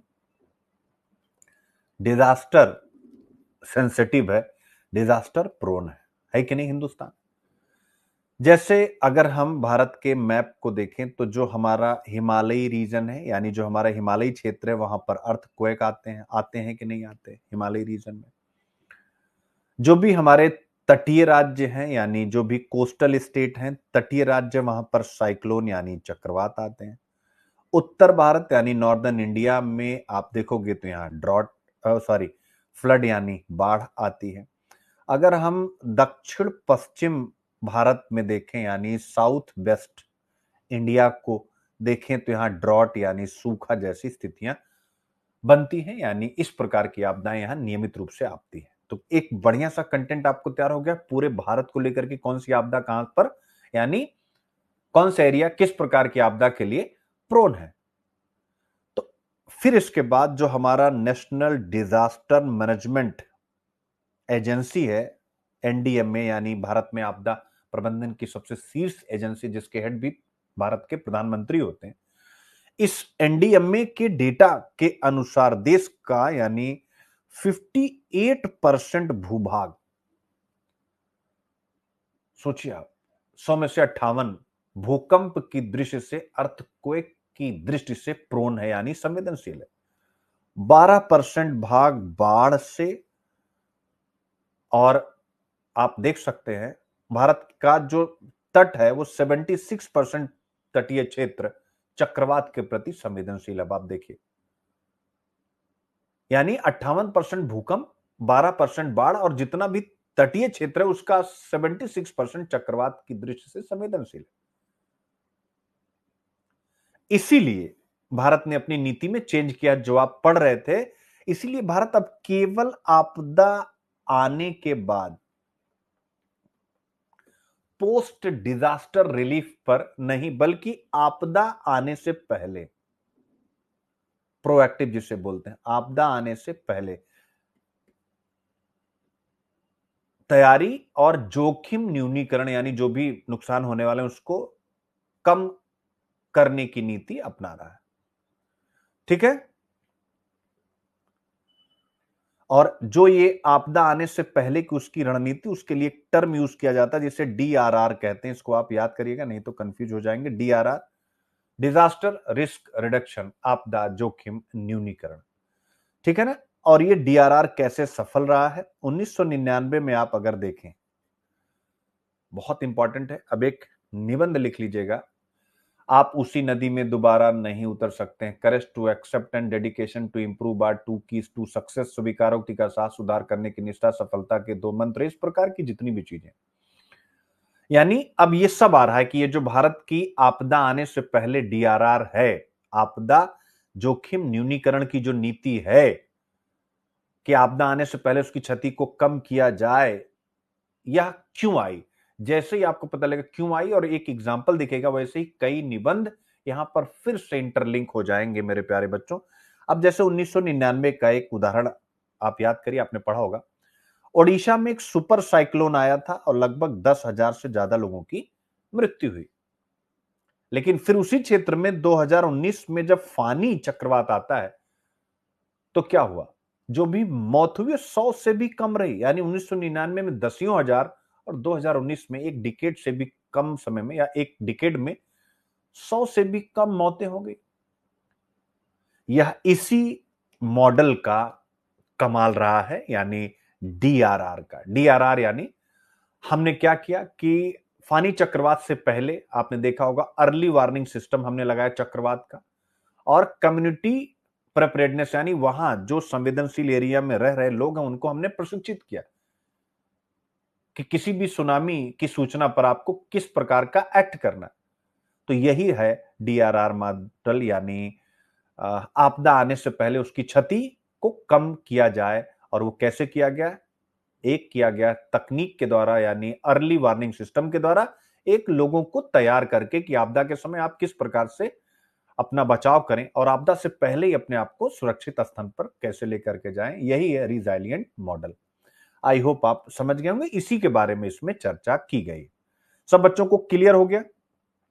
ठीक है, एकदम से। अब इसी को और थोड़ा सा डिस्कस अगर हम कर लें, और जो कि मैं ना जाने कितनी बार आप लोगों को पढ़ा चुका हूं, अगर हम देखें इंस्टीट्यूशनल एंड लीगल फ्रेमवर्क की बात अगर हम करें, यानी कानूनी प्लस संस्थागत ढांचा, कानूनी प्लस संस्थागत ढांचा हमारे पास क्या है, तो बहुत बारी मैं पढ़ा चुका हूं। 2005 में हमारा कानून था डिजास्टर मैनेजमेंट एक्ट। मेरे प्यारे बच्चों, 2005 में हम लेकर के आए, और इसी के द्वारा भारत में आपदा प्रबंधन के लिए संस्थाएं बनाई गई, यानी आपदा प्रबंधन को संस्थागत रूप या इंस्टीट्यूशन का रूप दिया गया। और हमने नेशनल लेवल पर एनडीएम में, national disaster management agency, state पर एसडीएम में, स्टेट डिजास्टर मैनेजमेंट एजेंसी, और जिला स्तर पर डीडीएम में, डिस्ट्रिक्ट डिजास्टर मैनेजमेंट एजेंसी बनाई। ये सब आप लोगों को पता ही होगा, ठीक है ना?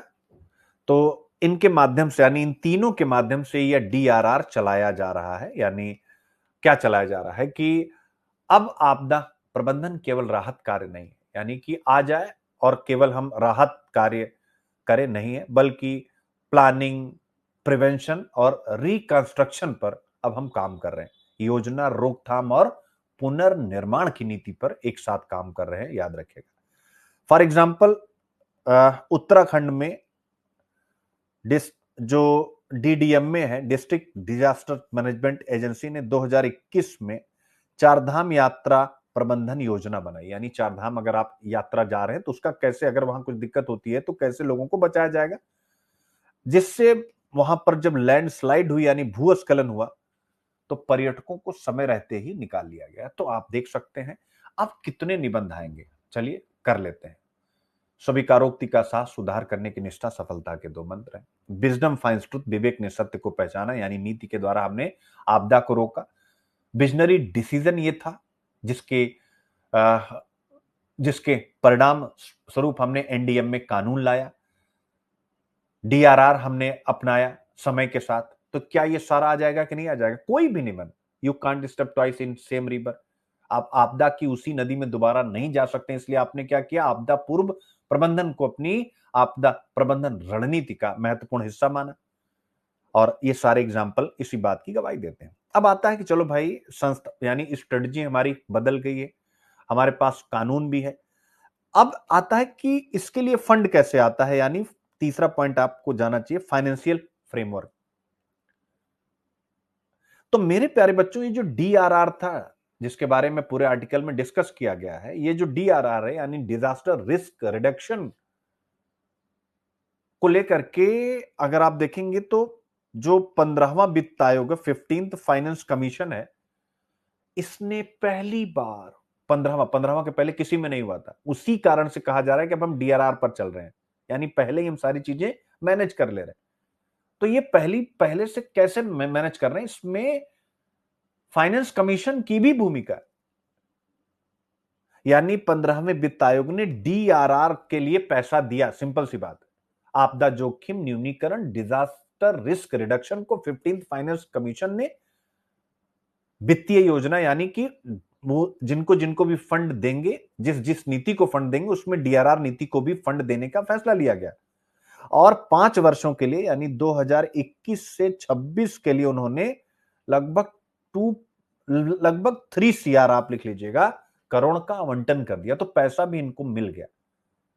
ठीक है। और जो ये पैसा दिया गया, मान लीजिए कि 2 लाख या 2.8 लाख सीआर के आसपास दिया गया, तो इसको अगर हम पूरा 100 मान लें कि 100 रुपया दिया गया, तो 100 रुपए में मेरे प्यारे बच्चों कैपेसिटी बिल्डिंग को उन्होंने 10 रुपया दिया है, यानी क्षमता निर्माण, यानी ठीक है ना, जिससे हम चक्रवात का सामना कर सकें, आपदा का। मिटिगेशन यानी निवारण के लिए, समन के लिए 20% पैसा दिया गया, रिकंस्ट्रक्शन के लिए 40% दिया गया, और रेस्पॉन्स के लिए 20% दिया गया, याद रखिएगा। ठीक है। और अगर आप देखें एग्जाम्पल के थ्रू, तो केरल में बाढ़ जब आई थी, बाढ़ के बाद रीबिल्ड केरला इनिशिएटिव चलाया गया। क्या? रीबिल्ड केरला इनिशिएटिव चलाया गया, और उस इनिशिएटिव को इसी डीआरआर फंड से पैसा मिला।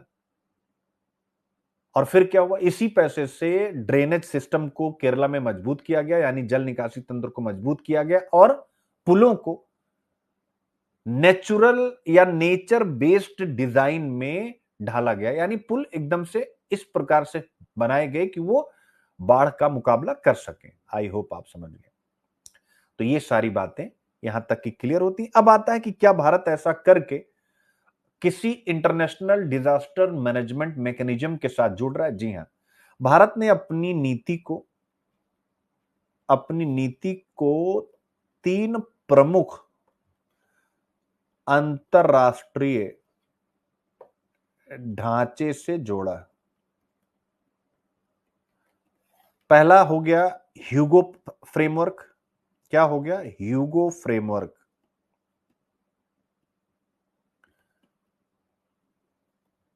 ह्यूगो फ्रेमवर्क एक्शन 2005 से 15। ह्यूगो फ्रेमवर्क में क्या था बेटा? Community participation. एक शब्द में आप, यानी लोगों को जोड़ लो, यानी राष्ट्रों और समुदायों को आपदाओं के प्रति सहनशील बनाना ह्यूगो फ्रेमवर्क का सबसे बड़ा लक्ष्य था। भारत ने इसी आधार पर national policy on disaster management 2009 बनाया। याद रख लीजिएगा। इसी नीति के बाद, यानी जो आपने national policy on disaster management बनाई, इसी नीति के बाद एनडीएमए ने भूकंप प्रतिरोधी भवन कोड जारी किया, अर्थक्वेक रिजाइलिएंट बिल्डिंग कोड, यानी कि आपकी बिल्डिंग भूकंप प्रतिरोधी है नहीं, यह भी जारी किया जाने लगा। किसके द्वारा? एनडीएमए के द्वारा, इसी ह्यूगो फ्रेमवर्क के तहत। फिर हमने, ऑब्वियस इसका समय खत्म हुआ, ह्यूगो का 2015 तक था, तो फिर हमने सेंडाई फ्रेमवर्क, या सेंडाई भी कहीं के लिखा होता है, Sendai framework for disaster risk reduction, DRR 2015 से 30 को भी अपनाया। तो यूनाइटेड नेशन में आपदा प्रबंधन के लिए अभी यही स्वीकृत है, और इसमें मेरे प्यारे बच्चों 4 प्राथमिकताएं तय की गई हैं। इसकी पहली प्राथमिकता है रिस्क को समझना, यानी अंडरस्टैंडिंग रिस्क, जो भी जोखिम है आपदा को उसको समझना, और समझने के बाद उसके अकॉर्डिंग गवर्नेंस यानी शासन को मजबूत बनाना। तीसरा, निवेश बढ़ाना, यानी डीआरआर में इन्वेस्टमेंट को बढ़ाना।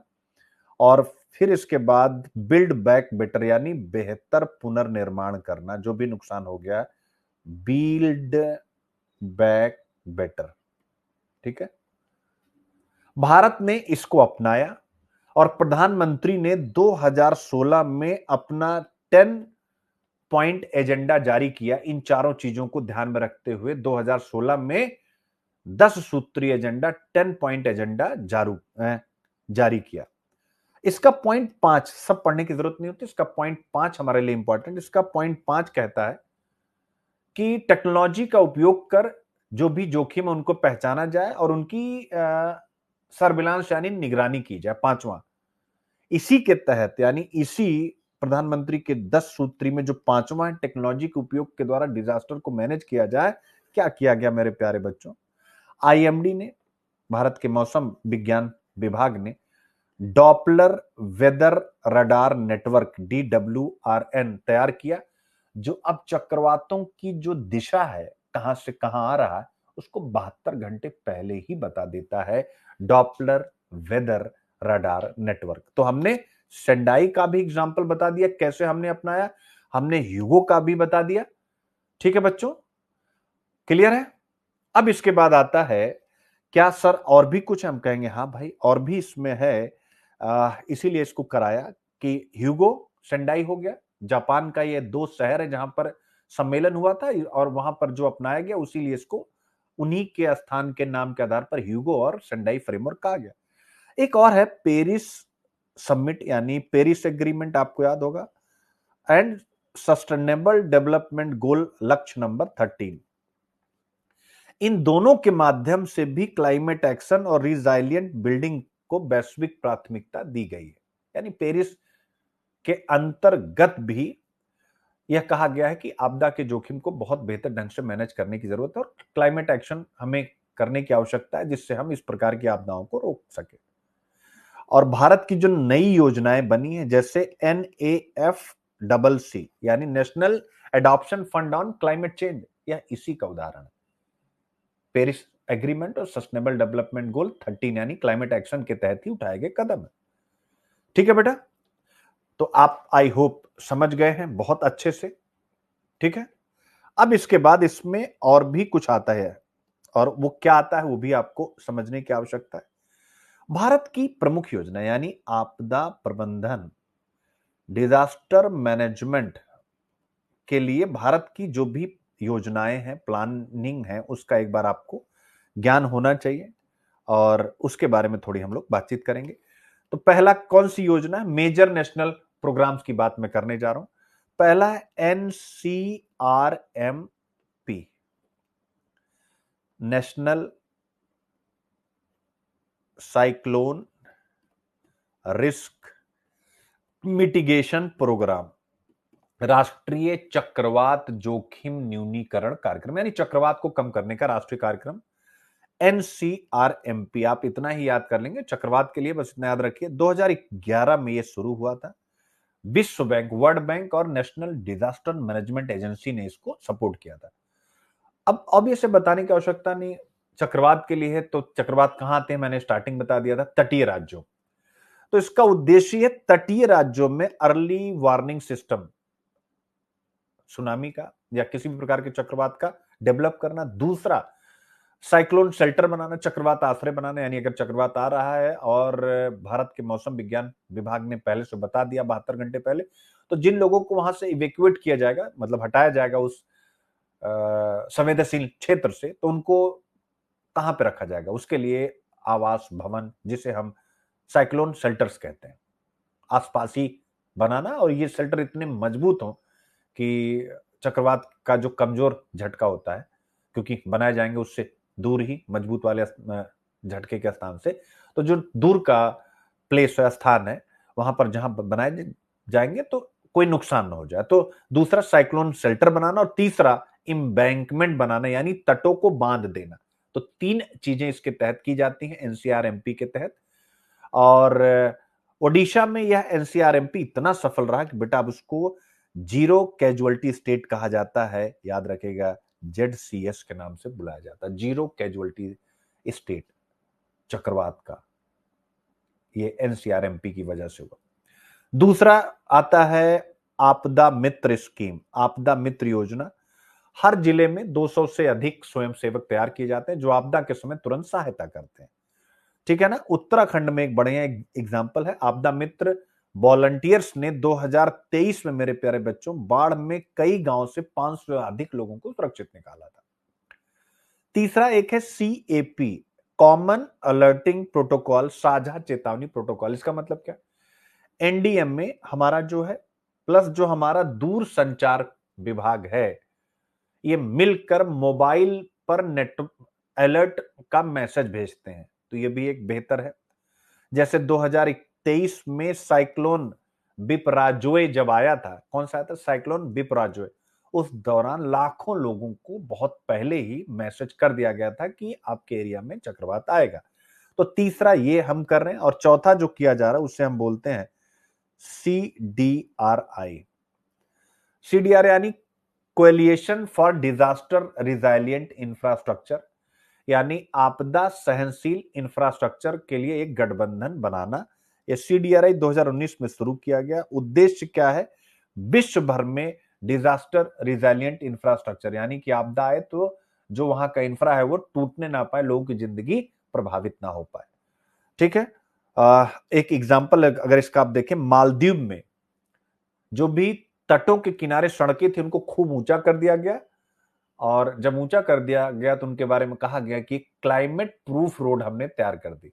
यानी मान लीजिए कि ये एरिया है, यहां पर सड़क जा रही, बट यहां पर अगर चक्रवात आता है तो प्रभावित होगा। उन्होंने यहां इतना ऊंचा कर दिया इस सड़क को, क्लाइमेट प्रूफ रोड्स बना दिया गया। वैसे ही हर जगह बनाया जाना चाहिए।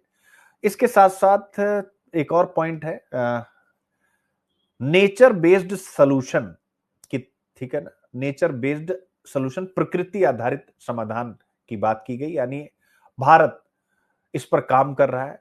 जैसे प्रकृति बेस्ड, यानी प्रकृति को मजबूत करें। जैसे सुंदरबन में हम क्या कर रहे हैं, मैंग्रोव को फिर से मैंग्रोव रिस्टोरेशन पर काम कर रहे हैं, यानी मैंग्रोव की पुनर्स्थापना कर रहे हैं जिससे कि उस एरिया में चक्रवात की गति धीमी पड़ जाए।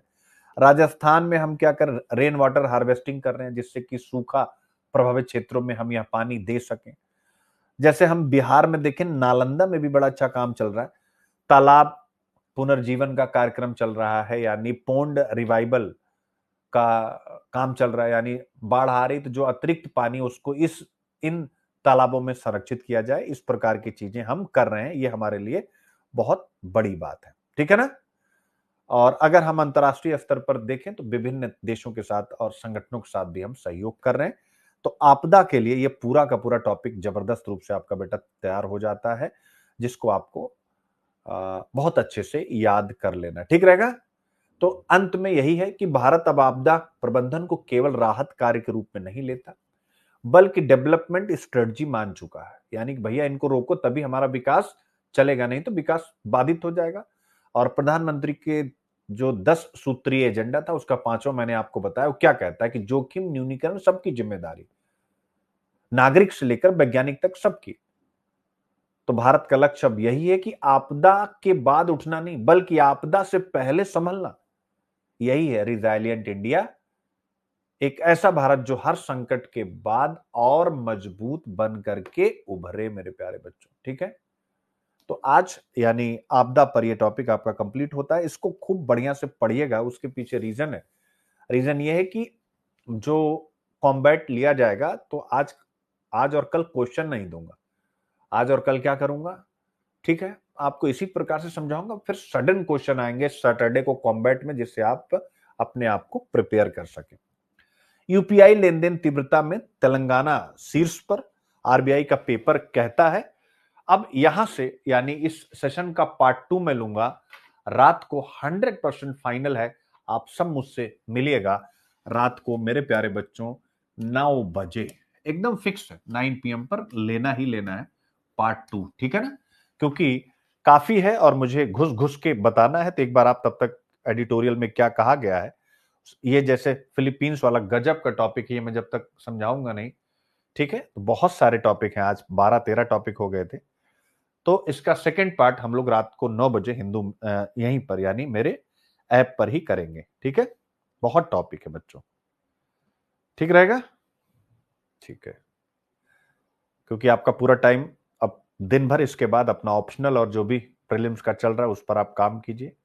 क्योंकि जो भी टॉपिक है आज, मैं किसी में भी ये नहीं कह सकता हूं बच्चों आप पढ़ लेना, क्योंकि जैसे होता ना कि रिपीटेड नहीं है, नई चीजें हैं तो मुझे घुसना पड़ेगा। बाकी जो बच्चे यूपीएससी यानी की तैयारी करना चाहते हैं उनके लिए तो सब कुछ अवेलेबल है ही है, ये सारे हमारे कोर्सेस, और आप सब जुड़े और यूपीएससी की तैयारी हमारे साथ करें हमारे प्लेटफॉर्म पर। थैंक यू बच्चों, मिलते हैं आप सभी से शाम को 9 बजे। और हिस्ट्री ऑप्शनल आप लोगों का बढ़िया चल ही रहा है। ठीक है, तो आज मैपिंग की क्लास उसमें रवि सर लेंगे आज। ठीक है, तो हिस्ट्री की क्लास आज होगी और रवि सर उसमें मैपिंग आप लोगों को कराएंगे। ठीक है, थैंक यू सो मच।